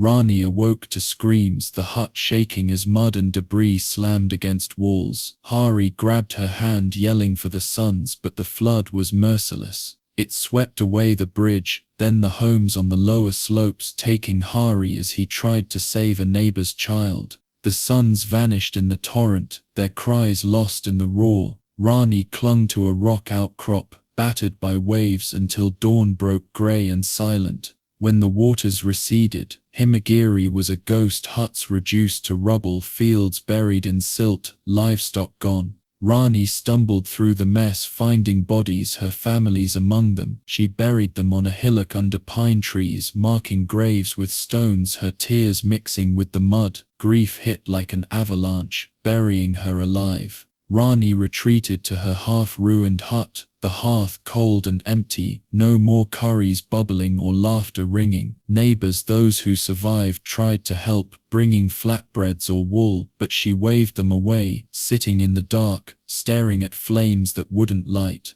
Days blurred into weeks, the village struggling to rebuild, but Rani frozen in sorrow. "Why me?" she'd whisper to the walls. "What sin did I commit?" The air grew heavy with unspoken pain, crows circling overhead like omens. One foggy evening, as mist rolled down the mountains like smoke from a distant fire, Rani sat by the empty hearth, wind howling through cracks. In her despair she called out, not to the bright gods like Lakshmi for wealth or Durga for strength, but to whatever force understood this bottomless void. "If there's a goddess of this emptiness, show yourself, teach me to bear it or take me too." And that's when Dhumavati appeared. It wasn't dramatic, no lightning or trumpets. The mist thickened, swirling into the hut, and there she was, an old woman hunched by the hearth, her form flickering like smoke from dying embers, wrinkled skin grey as ash, hair tangled and white, eyes deep set with a gaze that pierced souls. She wore tattered rags, a winnowing basket at her side, and a single crow perched on her shoulder, its beak glinting. The air smelled of neem and stale smoke, a chill settling despite the lack of fire. Rani startled, backing against the wall. "Boo, are you a spirit?" The old woman cackled softly, voice raspy like wind through dry leaves. "Spirit, I of sorts. I am Dhumavati, the widow of the gods, rider of the empty chariot. You called for one who knows the void, I am she." Rani's heart pounded, but curiosity won over fear. "Why come now? My life is ashes." Dhumavati settled on a mat, her crow hopping to the floor, pecking at shadows. "Because ashes are my domain, child. I dwell in the after the fire, after the flood, after the heart breaks, not to mend but to reveal." She didn't offer platitudes, instead she shared her stories casual as if chatting over cold tea. Long ago as Sati, I burned in fury at my father's slight, my body smoke that choked the heavens. Shiva mourned, but from that desolation new cycles began. Another time hunger gripped me, Parvati's form, and I swallowed my lord whole. His curse made me this widowed wandering belching fumes, yet in this form I found freedom, no ties, no illusions. They talked through the night, Dhumavati's words weaving like smoke. She spoke of her symbols, the winnowing basket sifting truth from falsehood, the crow as messenger of the unseen, the horseless chariot showing life's aimless pull without attachment. Sorrow is the great teacher, she said, eyes glinting. It strips you bare like winter trees, but in that bareness roots grow deep. Cling to what was and you suffocate. Release and wisdom blooms. Rani opened up, sharing memories. Hari's smile, the sun's laughter, the flood's roar. Dhumavati listened, nodding. Your pain is the compost for strength. Widows like us, we're not cursed, we're liberated. No husband to define us, no children to bind. We walk free in the void. As dawn crept in, mist lifting, Dhumavati taught a simple ritual: light a fire with neem twigs, offer stale bread to crows, chant her name to embrace loss, invoke me in emptiness and I'll grant clarity. She touched Rani's forehead, a cool puff of smoke lingering then faded, her crow cawing once before flying out. Rani felt a shift, not joy but a quiet resolve, like embers stirring. She didn't stay holed up.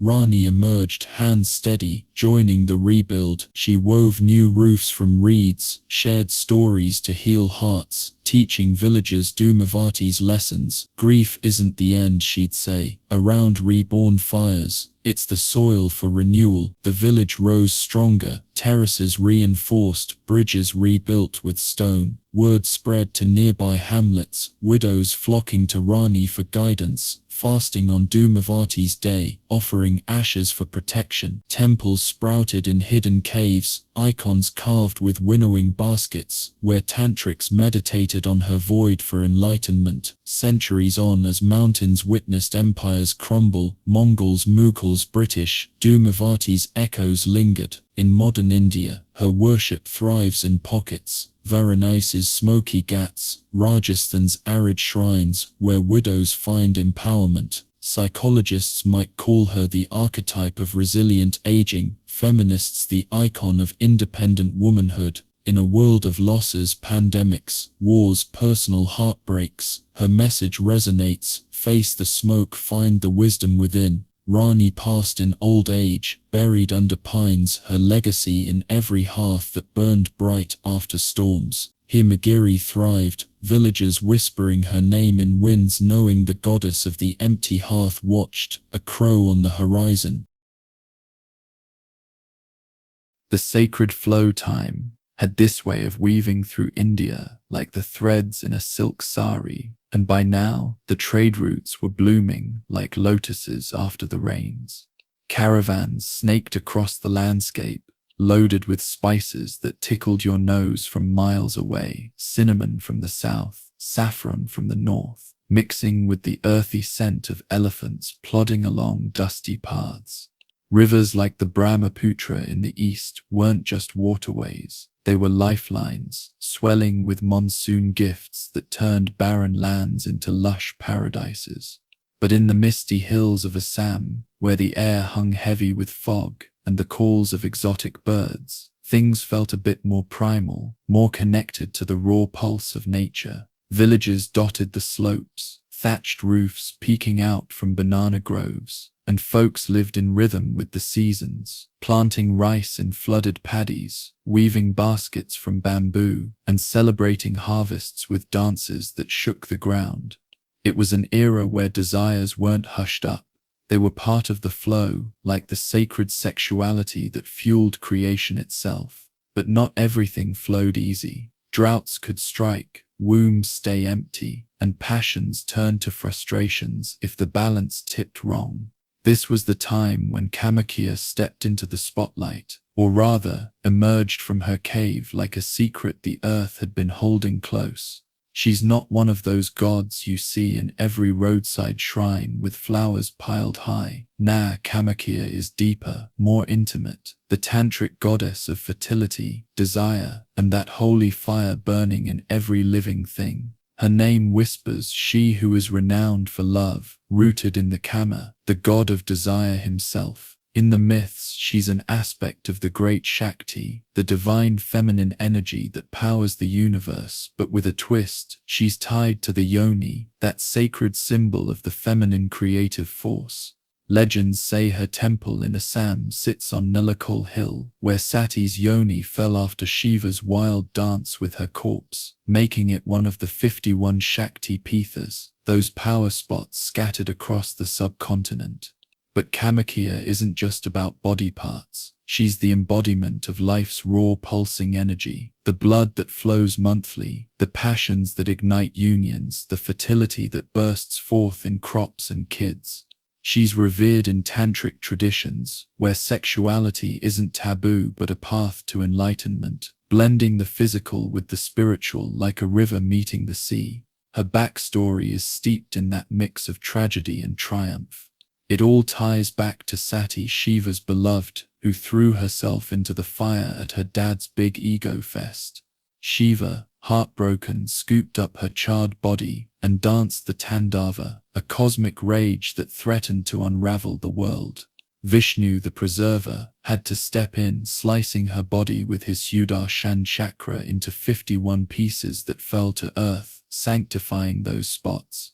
Where the yoni landed, boom, Kamakhya's temple rose, a cave where the earth itself bleeds annually during the Ambubachi Mela, when the Brahmaputra turns red and the goddess menstruates, symbolizing renewal. No idol inside, just a natural stone yoni fed by an underground spring, always moist, representing eternal fertility. Tantric texts like the Kalika Purana detail her worship offerings of red hibiscus, bilva leaves, and rituals that embrace desire as divine. She's flanked by sub-deities like Tripura Sundari for beauty and Bagalamukhi for control, but Kamakhya rules as the Queen of Kamarupa, the ancient name for Assam meaning form of desire. She's not all soft and nurturing. There's a fierce side, protecting women from harm, cursing those who misuse passion, and granting boons to the devoted through intense sadhanas involving mantras like Om Kamakhya Varad Devi Nila Parvite, Vashini.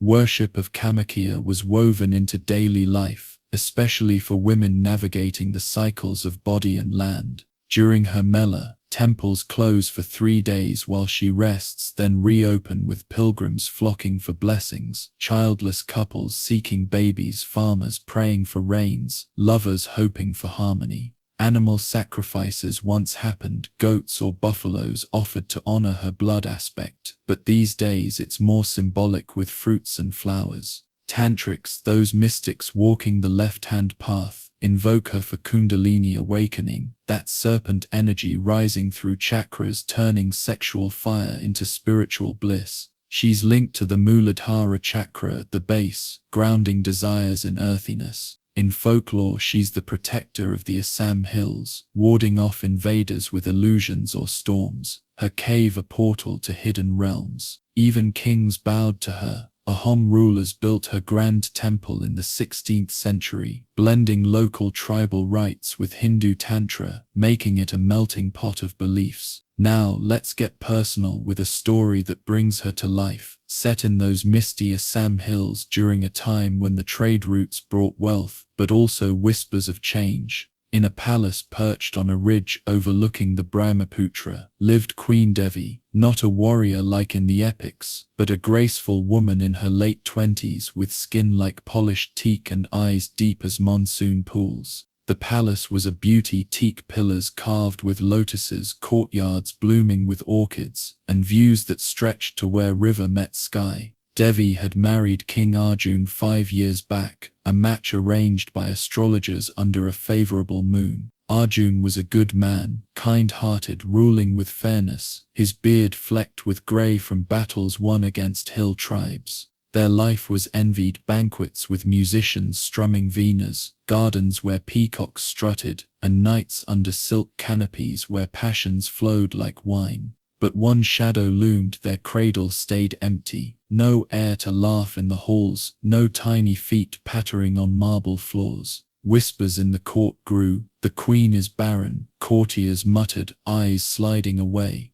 Arjun's mother pressed for a second wife, as kings did back then, but Devi's heart ached like a wound that wouldn't heal. Devi tried everything. Royal physicians brewed potions from rare herbs, ashwagandha for strength, shatavari for fertility, stirred under full moons. Astrologers charted stars, recommending gems like coral rings to balance doshas. She fasted during festivals, offering sweets to Lakshmi for prosperity. But months turned to years, her cycles mocking her with blood that brought no life. The palace echoed with emptiness, servants tiptoeing around her sorrow. One humid evening, as thunder rumbled distant like a god's grumble, Devi wandered the gardens alone, jasmine scents heavy in the air. Tears fell as she knelt by a lotus pond, the flowers closing for night like secrets kept. If there's a force that understands this longing, she whispered to the darkening sky, guide me, I offer my all for a spark of life.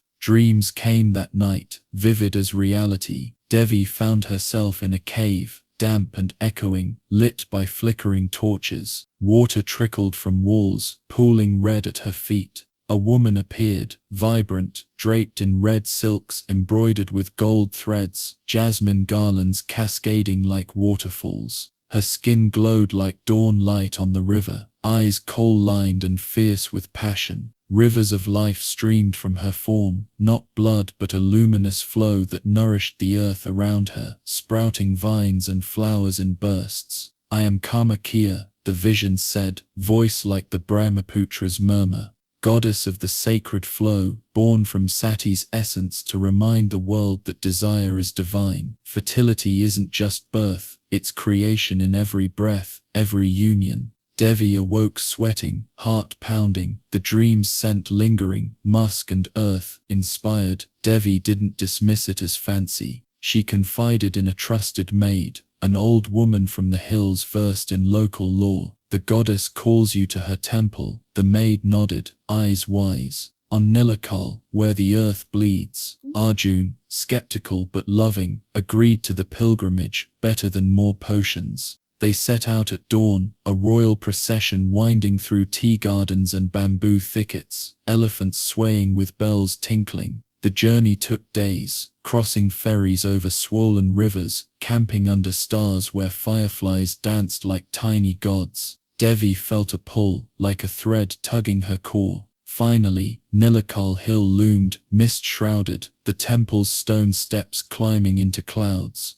No grand spires here, just a humble cave entrance, guarded by priests in red robes, air thick with incense and chants. Inside, the sanctum was otherworldly, no statue, just the yoni stone, slick with spring water, surrounded by oil lamps casting golden glows. Priests performed puja, offering vermilion and fruits, mantras vibrating the walls. Devi knelt, forehead to cool stone, whispering her plea. Mother Kamakhya, ignite the flow within me. I surrender my fears. Hours passed in meditation, the cave's humidity wrapping her like a womb. Visions flickered, Sati's fall, Shiva's dance, the yoni's eternal moisture symbolizing unending creation. Kamakhya's voice echoed in her mind. Fertility blooms from honoring the body. Embrace desire as holy, not shame. Dance, love, create. She guided Devi through rituals, circling the stone 7 times, offering her own blood-smeared cloth symbolically, chanting Om Kamakhya Devi Noma to awaken energies. That night, in a pilgrim's hut by the hill, Devi shared the visions with Arjun. No more mechanical unions. They embraced with fresh fire, bodies moving in tantric harmony, slow, mindful, channeling passion upward. The goddess's blessing lingered, a warmth in Devi's belly. Back at the palace, changes rippled. Devi united the court women in celebrations, dances under moons, honoring cycles with red dyes and songs. Soon, not just her womb stirred, fields greened with unexpected rains, harvests swelled.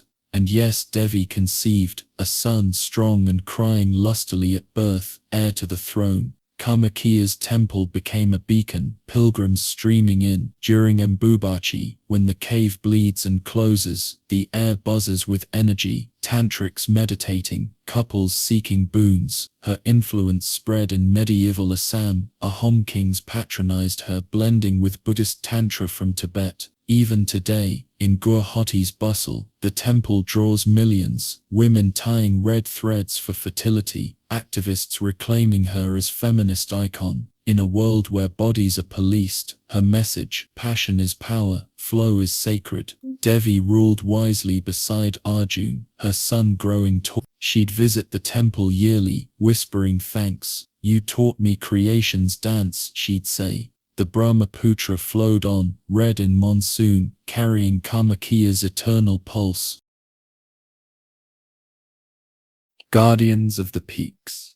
By this point in our epic tale, the winds of change were really starting to howl across ancient India. Trade routes had blossomed into full-on highways of commerce, with camel caravans kicking up dust from the Indus in the west, all the way to the Bay of Bengal in the east.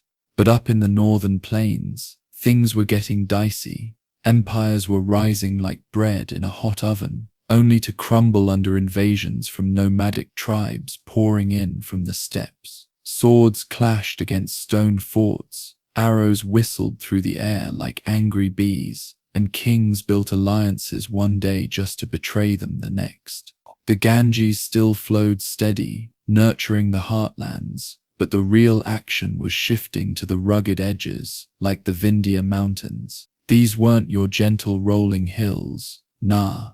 They were a wild barrier of jagged peaks and dense forests stretching across central India from Gujarat to Bihar, acting like nature's own fortress walls separating the north from the south. Villages clung to the slopes like stubborn vines, with terraced fields growing millets and pulses, and tribes herding goats through misty passes where leopards lurked in the shadows. Life here was raw. Folks lived by the rhythm of monsoons that could bless with rain or curse with floods, and stories around campfires often involved gods who walked the earth, fierce and protective. In this chaotic mix, a goddess like Vindhyavasini started to shine brighter than ever. She's not one of the big-name divas like Lakshmi with her lotuses or Saraswati with her Veena. Vindhyavasini is more of a local hero turned cosmic powerhouse, a fierce incarnation of Durga who chose the untamed Vindhyas as her throne.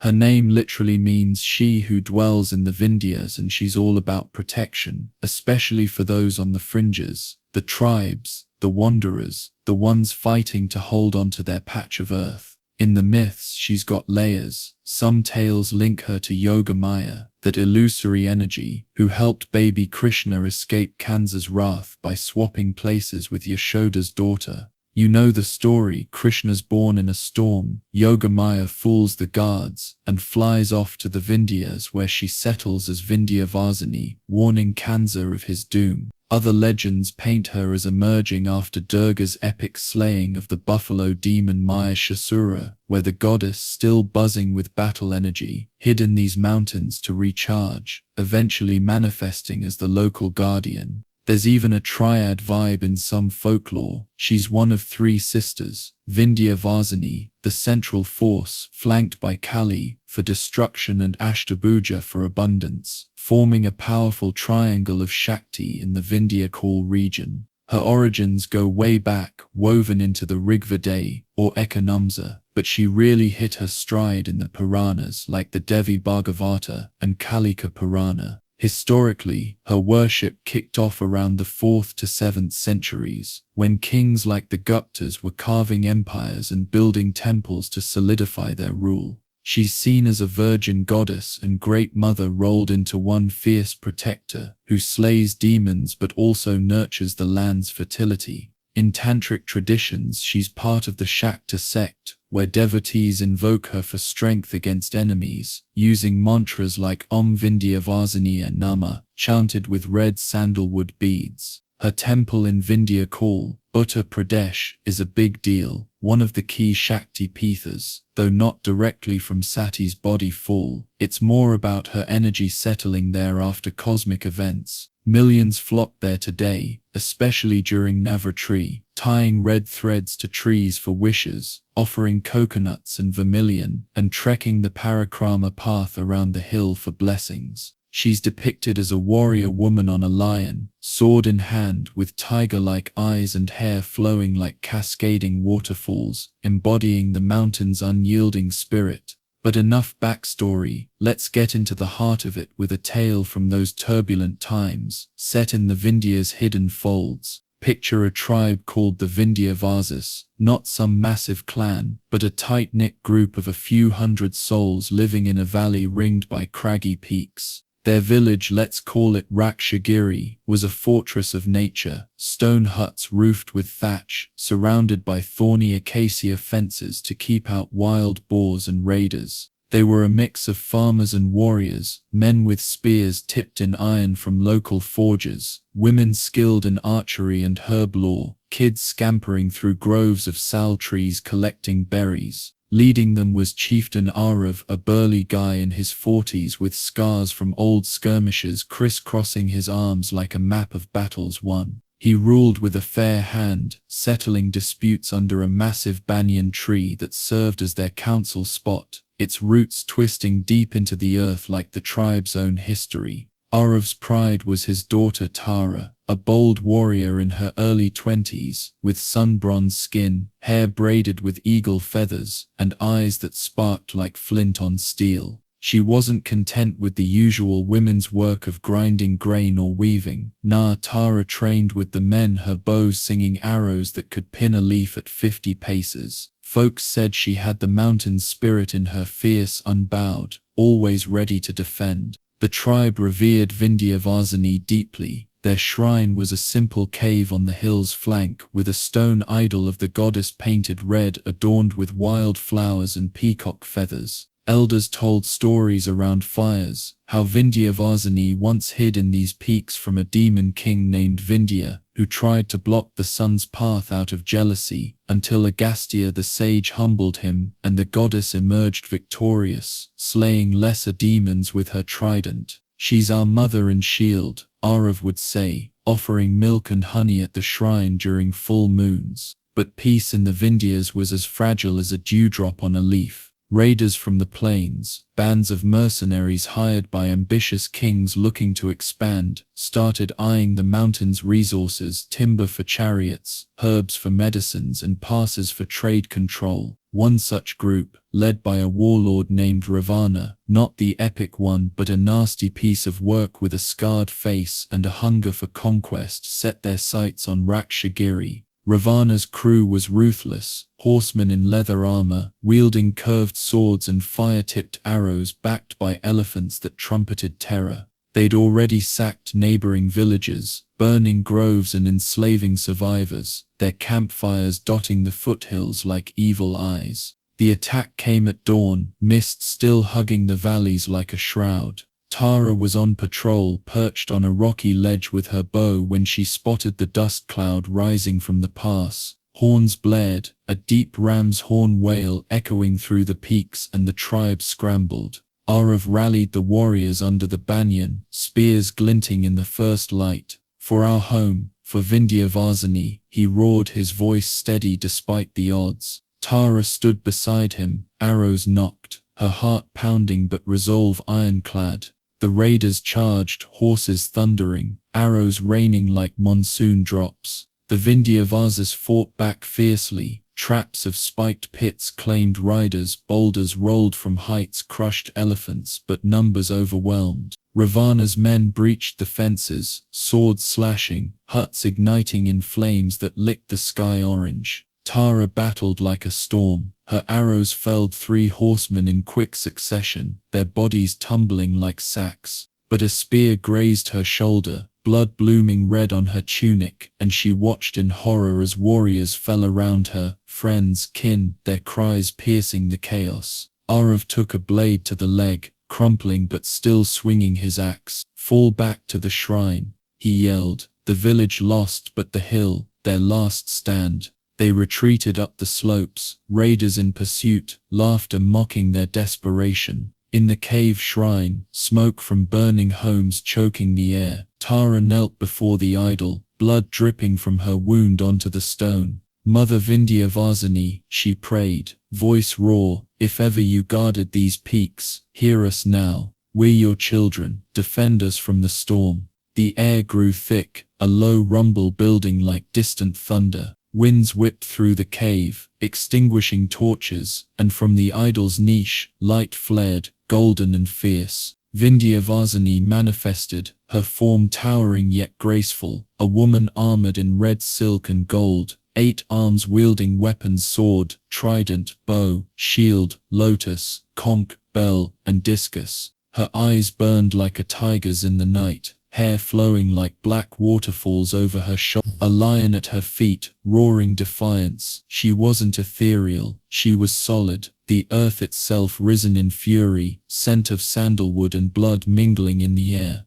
The goddess didn't speak at first. She stepped out, the ground trembling under her stride. Ravana's men halted, horses rearing in terror as winds howled like banshees. "Who dares invade my realm?" Vindhyavasini boomed, voice echoing off peaks like an avalanche. Ravana laughed nervously, urging his men forward, but she charged. Her sword flashed like lightning, cleaving through armor as if paper. Her trident pierced hearts, pinning foes to the earth. The lion mauled, claws rending flesh, while her arrows rained precision death. Tara, inspired, joined the fray, her wounds forgotten, fighting alongside the goddess like a daughter at her mother's side. Arav and the survivors rallied, spears finding marks in the chaos. Ravana, seeing his army shatter, swung at Vindhyavasini himself, his blade meeting her shield with a clang that split rocks. But she was unstoppable. Her discus whirled, severing his arm. Her bell rang a deafening toll that shattered eardrums. With a final thrust of her trident, she felled him, his body crumpling like a broken idol. The remaining raiders fled, screaming into the passes, leaving silence broken only by the tribe's cheers. Vindhyavasini turned to Tara, her fierce eyes softening. "You called with true heart, child. Remember, home is worth every fight, but strength comes from within." She touched Tara's wound, healing it with a glow, then faded into mist, her lion's roar lingering as a promise. The tribe won, land safe, and Tara built a grander altar, stone steps leading to the cave, etched with her story. From then Vindhyavasini's fame spread. Tribes across the Vindhyas invoked her during threats. Kings like the Guptas built temples in her honor, blending local worship with grand rituals. During Navratri, processions wind through hills, devotees fasting and dancing Kathak to her glory. In medieval times, when Mughals pushed south, her shrines became resistance hubs, warriors tying her red banners to spears. Even today, in Vindhya's Hal's bustling temple, pilgrims trek the triad path, visiting her Kali and Ashtabhuja for complete blessings. Women especially revere her as protector, offering bangles for safety, while tantrics meditate on her for inner power. Tara became chieftain after Arav, leading with the goddess's wisdom. "She's in every peak," she'd tell her people, gazing at horizons. The Vindhyas stood guardian, eternal, their secrets safe under her watch. The oath of the blade time had this sneaky way of slipping forward in ancient India, and by now, the Deccan plateau down south was shimmering under those harsh, unrelenting suns that baked the earth like a giant tandoor. This was the land of the Marathas, rugged hills rolling into vast plains, dotted with forts that perched like eagles on crags, and villages where dust swirled in the hot winds carrying scents of jowar fields and wild neem. Droughts hit hard here, turning rivers to trickles and crops to brittle stalks, while demons, both the mythical kind and the human raiders who acted like them, tested the mettle of the faithful. Trade caravans crossed the plateau, hauling cotton and spices, but bandits lurked in the shadows, making every journey a gamble. It was an era where warriors were kings, and gods weren't distant figures in the clouds. They rode into battle alongside their devotees, swords gleaming and oaths unbreakable. In the heart of this tough landscape, folks turned to Khandoba, the warrior god who embodied that fierce, unyielding spirit.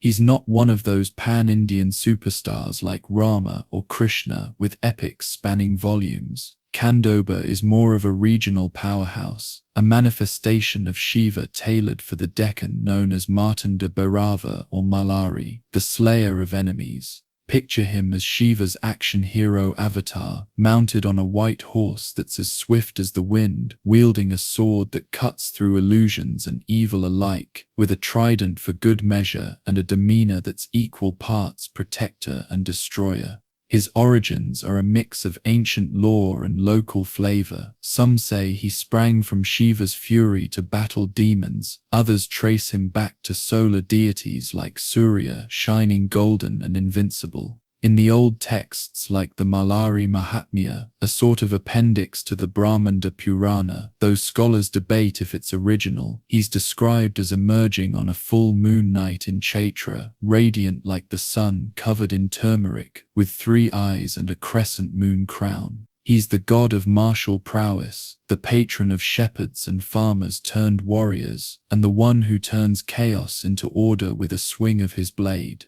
Khandoba's legends are packed with drama, the kind that gets retold around village fires with drums beating and voices rising in passion. The core story revolves around his epic showdown with 2 demons, Mani and Malla, or Mani Malla in some versions, who were basically the bullies of the cosmos. These guys got boons from Brahma, making them nearly invincible, so they went on a rampage, terrorizing sages, disrupting yanas, and generally making life hell for everyone. The 7 great rishis, those wise old souls, begged Shiva for help, and boom, he transformed into Martanda Bhairava at a place called Adamala, near Bidar in Karnataka. Riding Nandi at first, then switching to a white horse, Khandoba led an army of gods into battle. It was a brutal fight. Malla and Mani were tough, their powers shaking the earth, but Khandoba's sword flashed like lightning, severing limbs and piercing hearts. Mani, on his deathbed, offered his white horse to the god and asked for boons to be present in every shrine, to better humanity, and to receive offerings of goat flesh. Khandoba, being merciful, granted it, turning Mani into a demigod whose head sometimes guards temple steps. Malla got a harsher deal, decapitated after asking for world destruction and human sacrifices, his blood staining the battlefield where lingers sprang up as memorials. But Khandoba's tales don't stop at demon slaying. They're laced with romance, jealousy, and that human touch that makes gods relatable.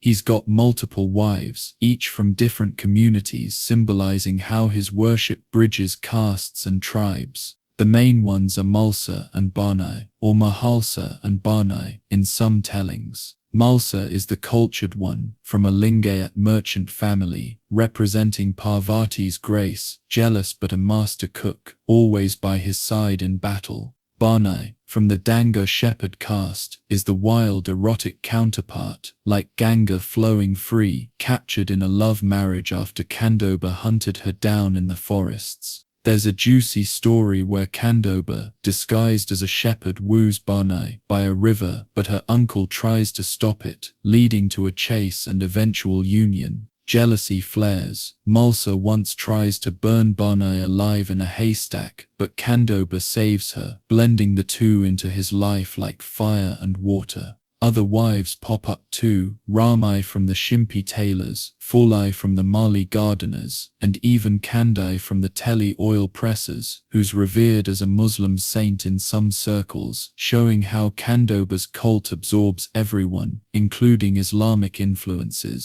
Then there's Hegadi Pradhan, Malsa's brother and Kandoba's loyal minister, often seen as Vishnu's avatar, and a faithful dog that's either Nandi or a symbol of unwavering devotion. These stories aren't just bedtime tales, they're tied to the land. Kandoba's worship started bubbling up around the 9th or 10th century, with roots in Karnataka as Malaa or Malana, spreading north to Maharashtra via Lingayat poets and Jain merchants. By the 12th century, kings were building temples, and inscriptions from places like Badar and Dharwad mention him as a royal deity. He's a folk god at heart, assimilating local yakshas, solar cults, and even Skanda's warrior vibes, making him a symbol of unity and diversity. In some regions he's linked to erotic adventures, like hunting trips that turn into divine romances, emphasizing fertility and renewal after battles. His iconography is vivid, often shown as a mounted warrior with 2 wives, a sword raised high, sometimes with a linga base to nod at his Shiva roots. Temples depict him in stone or brass, smeared with turmeric, surrounded by symbols like peacocks or dogs. Now, let's dive into a specific yarn that captures his essence, set in the sun-scorched town of Jejuri during those drought-ridden days. Jejuri wasn't always the pilgrimage hub it became. Back then it was a modest settlement on a hillock with mud walls circling homes baked from red earth, and a central temple that started as a simple cave shrine.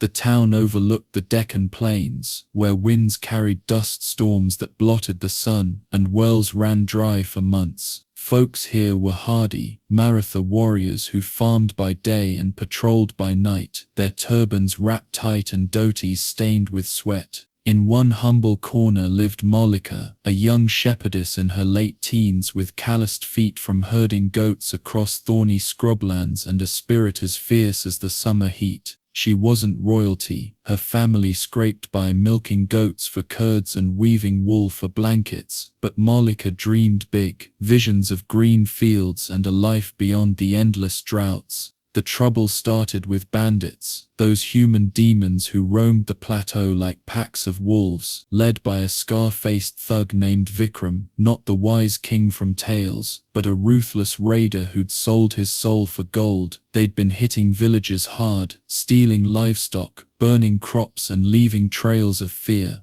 Vikram claimed descent from ancient warriors, but he was just a bully with a sharp sword and a band of cutthroats. One scorching afternoon, as Mallika guided her flock back from the hills, dust rose on the horizon, hooves thundering, shouts echoing. The bandits struck fast, arrows whizzed, goats scattered bleating, and villagers grabbed whatever weapons they had, sticks, sickles, even rocks. Mallika's father fell first, an arrow in his chest, his last words a gasp for her to run. But she didn't. Grabbing a staff, she fought like a cornered tigress, cracking skulls and dodging blades. The town held for a bit, but Vikram's numbers overwhelmed, his laughter booming as flames licked the thatch roofs. As night fell, smoke choking the stars, Mallika huddled in the temple, a modest structure then with stone walls and a brass idol of Kandoba on his sword aloft. The air smelled of turmeric from recent offerings, and a single oil lamp flickered shadows on the walls. Tears streaking her dust-caked face, Mallika prayed, not the formal chants, but raw pleas from the gut. Kandoba, warrior of the hills, she whispered, if you're the guardian they say, ride for us now. These demons steal our lives, give me your blade's oath. Outside, bandits looted, their fires dancing like mocking spirits. The temple grew warm, a hum building like distant hoofbeats. Winds swirled, extinguishing the lamp, then relighting it brighter. From the idol light bloomed, turmeric yellow and fierce. Kandoba appeared, his form majestic, armored in turquoise and gold sword in one hand, trident in the other, mounted on a white steed that pawed the ground impatiently. Mallika stood beside him, radiant in red, holding a lotus, while Benai flanked the other side, her shepherd's staff ready. A dog barked at his feet, eyes glowing, and peacocks strutted in the shadows.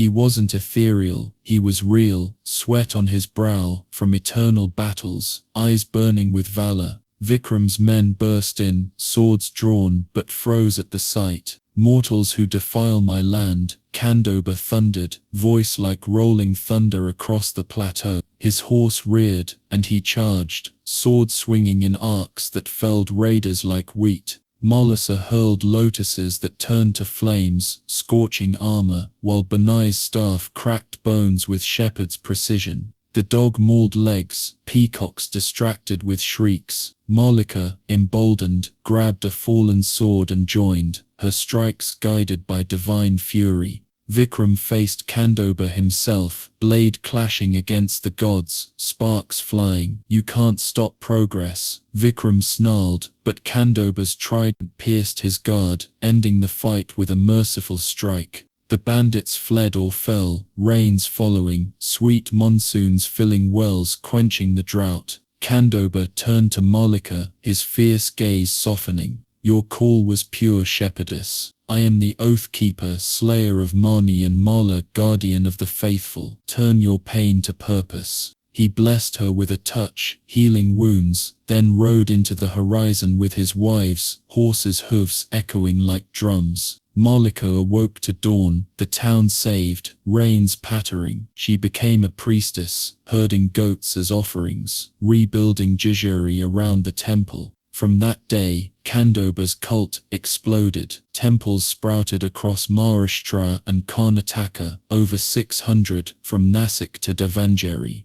Jejuri became the epicenter, 2 forts turned temples, Kadapathar, the ancient climb, Gadkot, with 450 steps and lamp pillars for festivals. Pilgrims flock, throwing bandara, turmeric powder, in clouds of yellow joy, symbolizing Kandoba's god. Festivals light up the year, Shampa Shashti and Margashirsha, celebrating his demon victory with 6 days of rituals, processions and goat offerings. Margashirsha Purnima marks his birth, with night vigils and bhajans. Samvati Amavasya brings Banara Utsav, turmeric showers honoring the god's radiance. Kandoba Jatra features folk dances like Lavani, storytelling kathas of his legends, and curtains praising his valor. Possession rituals, devotees channeling the god in trances, add thrill, with muralist dancing as his consorts. Worship is vibrant. Puja Vidi involves turmeric baths for the idol, offerings of coconuts, bilva leaves and sweets like peda. Mantras like Om Martanda Bharavaya Nama echo with Aarti flames waving.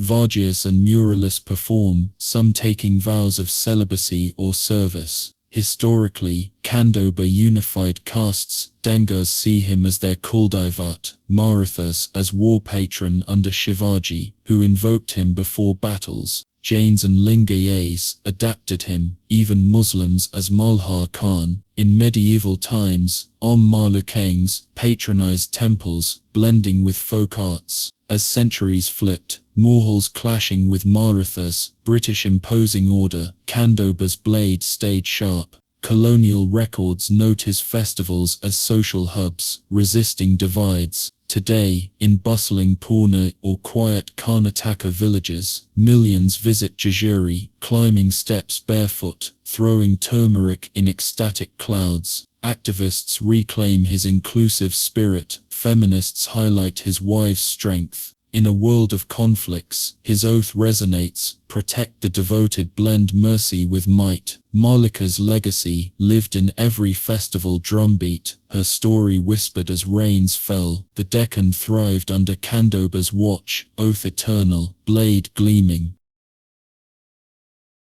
Tears of the sky. All right, so here we are wrapping up this wild journey through the lesser-known corners of Hindu mythology, landing in the bustling yet timeless villages of Tamil Nadu. Fast forward to modern times. Think around the early 2000s, when cell phones were starting to buzz in pockets, but ox carts still creaked along dirt roads, kicking up red dust under the relentless sun. Machines hummed in the background, tractors chugging through paddy fields, electric pumps, drawing water from ancient wells, and distant trains whistling across the horizon like impatient birds. But life here was still rooted deep in the earth. Women in colorful saris balancing pots on their heads from the village tank, men chewing betel leaves while debating politics at tea stalls, and kids chasing each other through groves of coconut palms that swayed like lazy giants.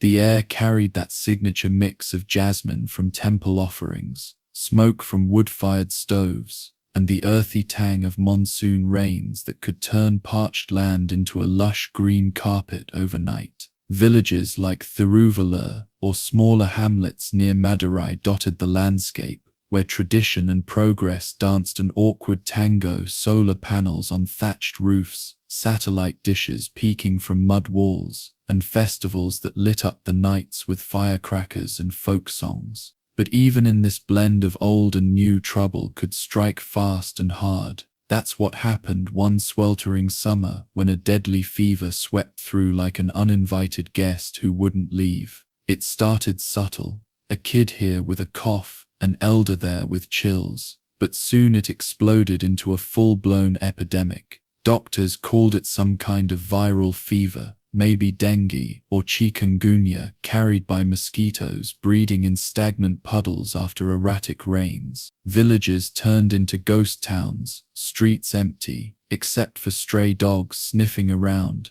homes shuttered with families huddled inside, and the local clinic overflowing with patients on mats, IV drips dangling like lifelines. Kids lay weak and feverish, their laughter replaced by whimpers, while mothers wept silently, fanning them with palm leaves. Crops wilted in the fields from neglect, wells ran low, and the air grew heavy with the scent of eucalyptus oil rubbed on aching bodies. Whispers spread, "It's a curse," some said, blaming angry spirits or bad karma. Others pointed to polluted rivers from nearby factories dumping waste. Whatever it was, modern meds weren't cutting it. Antibiotics helped a few, but the fever bounced back stronger, leaving the community on its knees. In the thick of it all was Dr. Priya, a no-nonsense healer in her mid-30s who'd come back to her roots after med school in Chennai. She wasn't your typical village doc in a white coat barking orders. Nah, Priya blended the old ways with the new like a pro. Born in a nearby hamlet, she'd grown up listening to her grandmother's tales of gods and ghosts while pounding rice in a mortar. Her dad was a farmer, her mom a midwife who knew every herb in the forest, neem for infections, tulsi for fevers, turmeric for just about everything. Priya aced her studies, got her MBBS, but instead of chasing big city bucks, she set up a clinic under a sprawling neem tree in the village square. Her setup was simple, a thatched roof shelter with benches, shelves stocked with pills and potions, and a stethoscope hanging next to a garland of marigolds for the small Ganesha idol in the corner. She treated everyone, rich landlords with gout, poor laborers with snake bites, and always threw in a dash of folklore. "Take these antibiotics," she'd say with a wink, "but chew some neem leaves too. Marry a man swears by them." Priya was a force, short-cropped hair practical for the heat, a stethoscope around her neck like a talisman, and eyes that sparkled with that mix of science and superstition. She'd seen her share of outbreaks, malaria in the monsoons, dysentery from bad water, but this fever was a beast. Day after day, she tended the sick, checking pulses under the neem's shade, distributing rehydration salts mixed with lemon water, and organizing mosquito net drives with help from the local NGO. But as cases piled up, kids like little Raja, the baker's son, burning up with delirium, or old Amma Lakshmi wasting away, the weight pressed on her. Nights blurred into exhaustion. She'd crash on a cot in the clinic, dreaming of rain washing away the plague. "Science has limits," she'd mutter to her assistant, a young nurse named Kavitha. "Sometimes you need the sky's tears." The crisis peaked one thunderous afternoon. Dark clouds rolled in from the Bay of Bengal, promising relief but delivering only rumbles without rain. The village temple, A modest Mariamman shrine with walls painted yellow and a thatch roof stood silent, its usual bustle of devotees replaced by fear. Priya, sweat-soaked and weary, knelt there after rounds, her white coat stained with dirt. The idol was simple, Mariamman as a seated woman in green sari, pot on hip, eyes fierce yet kind, surrounded by neem branches and red kumkum dots. "If you're listening, Aman," Priya whispered, lighting a camphor flame that danced in the wind, "we need you. Medicine alone isn't enough." Thunder cracked like a reply, and as winds howled the air shifted, cool, charged, like before a downpour. That's when Mariamman made her entrance, not with fanfare or fireworks, but subtle like mist rising from the earth. The flame flared bright, shadows swirling, and there she stood, a woman in emerald green saris flowing like rivers, a clay pot balanced effortlessly on her hip, eyes swirling like monsoon clouds heavy with promise. Her skin glowed warm brown, adorned with turmeric smears and jasmine strings, a necklace of neem beads warding off invisible foes. She wasn't towering or terrifying, she was motherly yet commanding, with a staff of bamboo in one hand and a bunch of neem leaves in the other. Crows circled overhead, cawing softly, and the scent of wet earth filled the shrine. Priya blinked, thinking it was a hallucination from fatigue, but Mariamman smiled, her voice a gentle rumble like distant rain. "Daughter, you called from the heart. I am Mariamman, the rainbringer, the healer of the south. Let's wash away this shadow together." Mariamman wasn't always a goddess. You see, she started as one of us, a tale woven from the Dravidian roots of Tamil Nadu, predating the grand Vedic epics by centuries. Way back in ancient times when the land was ruled by chieftains and spirits roamed free, there lived a woman named Mari in a village much like this one. She was the epitome of devotion, a beautiful, kind-hearted wife to a Brahmin named Nagavali, or sometimes called Renuka in blended legends. Mari was pure-hearted, fetching water daily from the river with her pot, her chastity so strong it turned mud into a vessel that held without leaking. But jealousy and fate twisted things. One day, while at the river, she glimpsed Gandharvas, celestial beings frolicking in the sky, and for a split second her mind wandered. The pot shattered, her power broken. Her husband, enraged by what he saw as impurity, ordered their sons to behead her. The eldest refused, but the youngest, Parashurama, that axe-wielding avatar of Vishnu, obeyed, chopping off her head. Horrified, he begged his dad for mercy, and the Brahmin revived her, but in a mix-up, attached the head of a low-caste woman named Matangi to Mari's body. Revived as a fierce hybrid, Mari became Mariamman, the goddess who embraced all castes, her suffering turning to power over plagues and pains. In other versions, Mari was a devoted wife struck by smallpox, her face pocked and body burning. Her husband abandoned her, fearing contagion, leaving her to wander as a beggar, fending off flies with neem branches. She begged door to door, her sores drawing sympathy, until she healed herself through sheer will, or died, depending on the teller, and ascended as the pox goddess, commanding rains to cool fevers and storms to cleanse lands.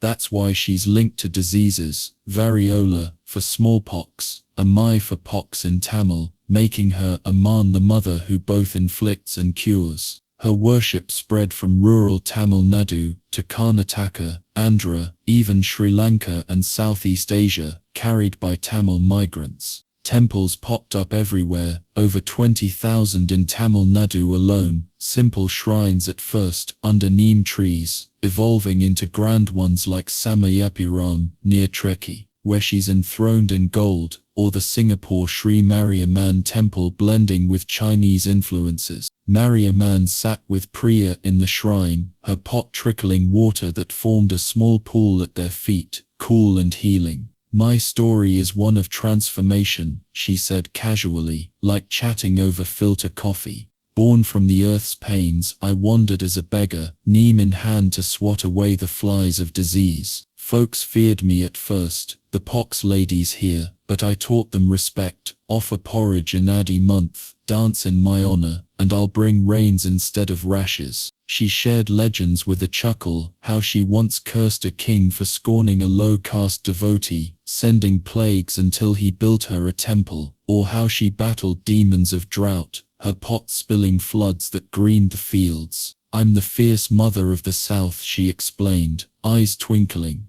Linked to Durga for my warrior side, riding a lion, wielding a trident, but rooted in the folkways, pre-Vedic they say, from Dravidian times when goddesses ruled the rains and wombs. Priya listened, rapt as thunder rolled closer. The fever, it's like the old pox, she said. Mariamman nodded. Diseases shift faces, but the cure's the same, earth and sky together. Your pills fight the body, I heal the spirit. She rose, stirring the air with her staff, whipping up a whirlwind of herbs, neem leaves swirling with tulsi and ginger, that rained down like confetti. Join me, she urged, and Priya did, chanting old hymns her grandma taught. Marry a man bring the cool rains. The goddess danced then, a graceful whirl of green silks, pot spilling water that turned to mist, carrying healing vapors. Outside, clouds burst, rains pounding the parched earth, washing away mosquitoes and misery.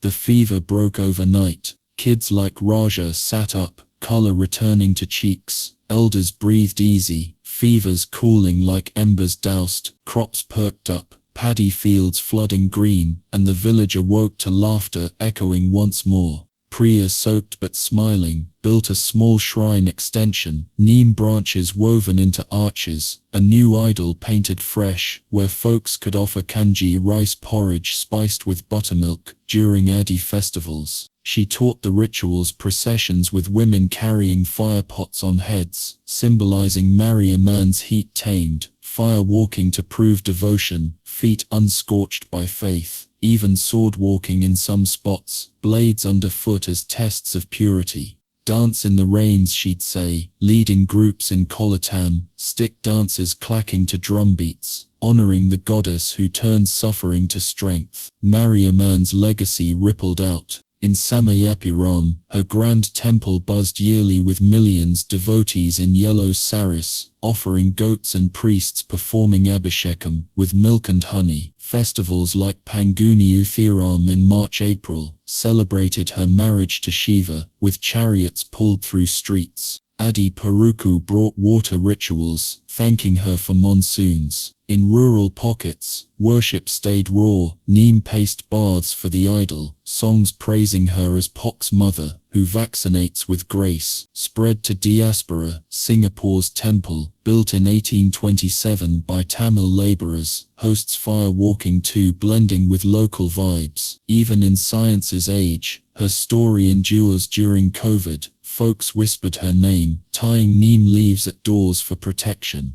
As the world raced forward, trains speeding, phones pinging, Mariamman's tears fell in every raindrop, a reminder that forgotten gods still listen. Priya lived on, clinic thriving, blending syringes with shrines. She's in the storm, she'd tell patients smiling. Villages bloomed, hearts healed, under her watchful clouds.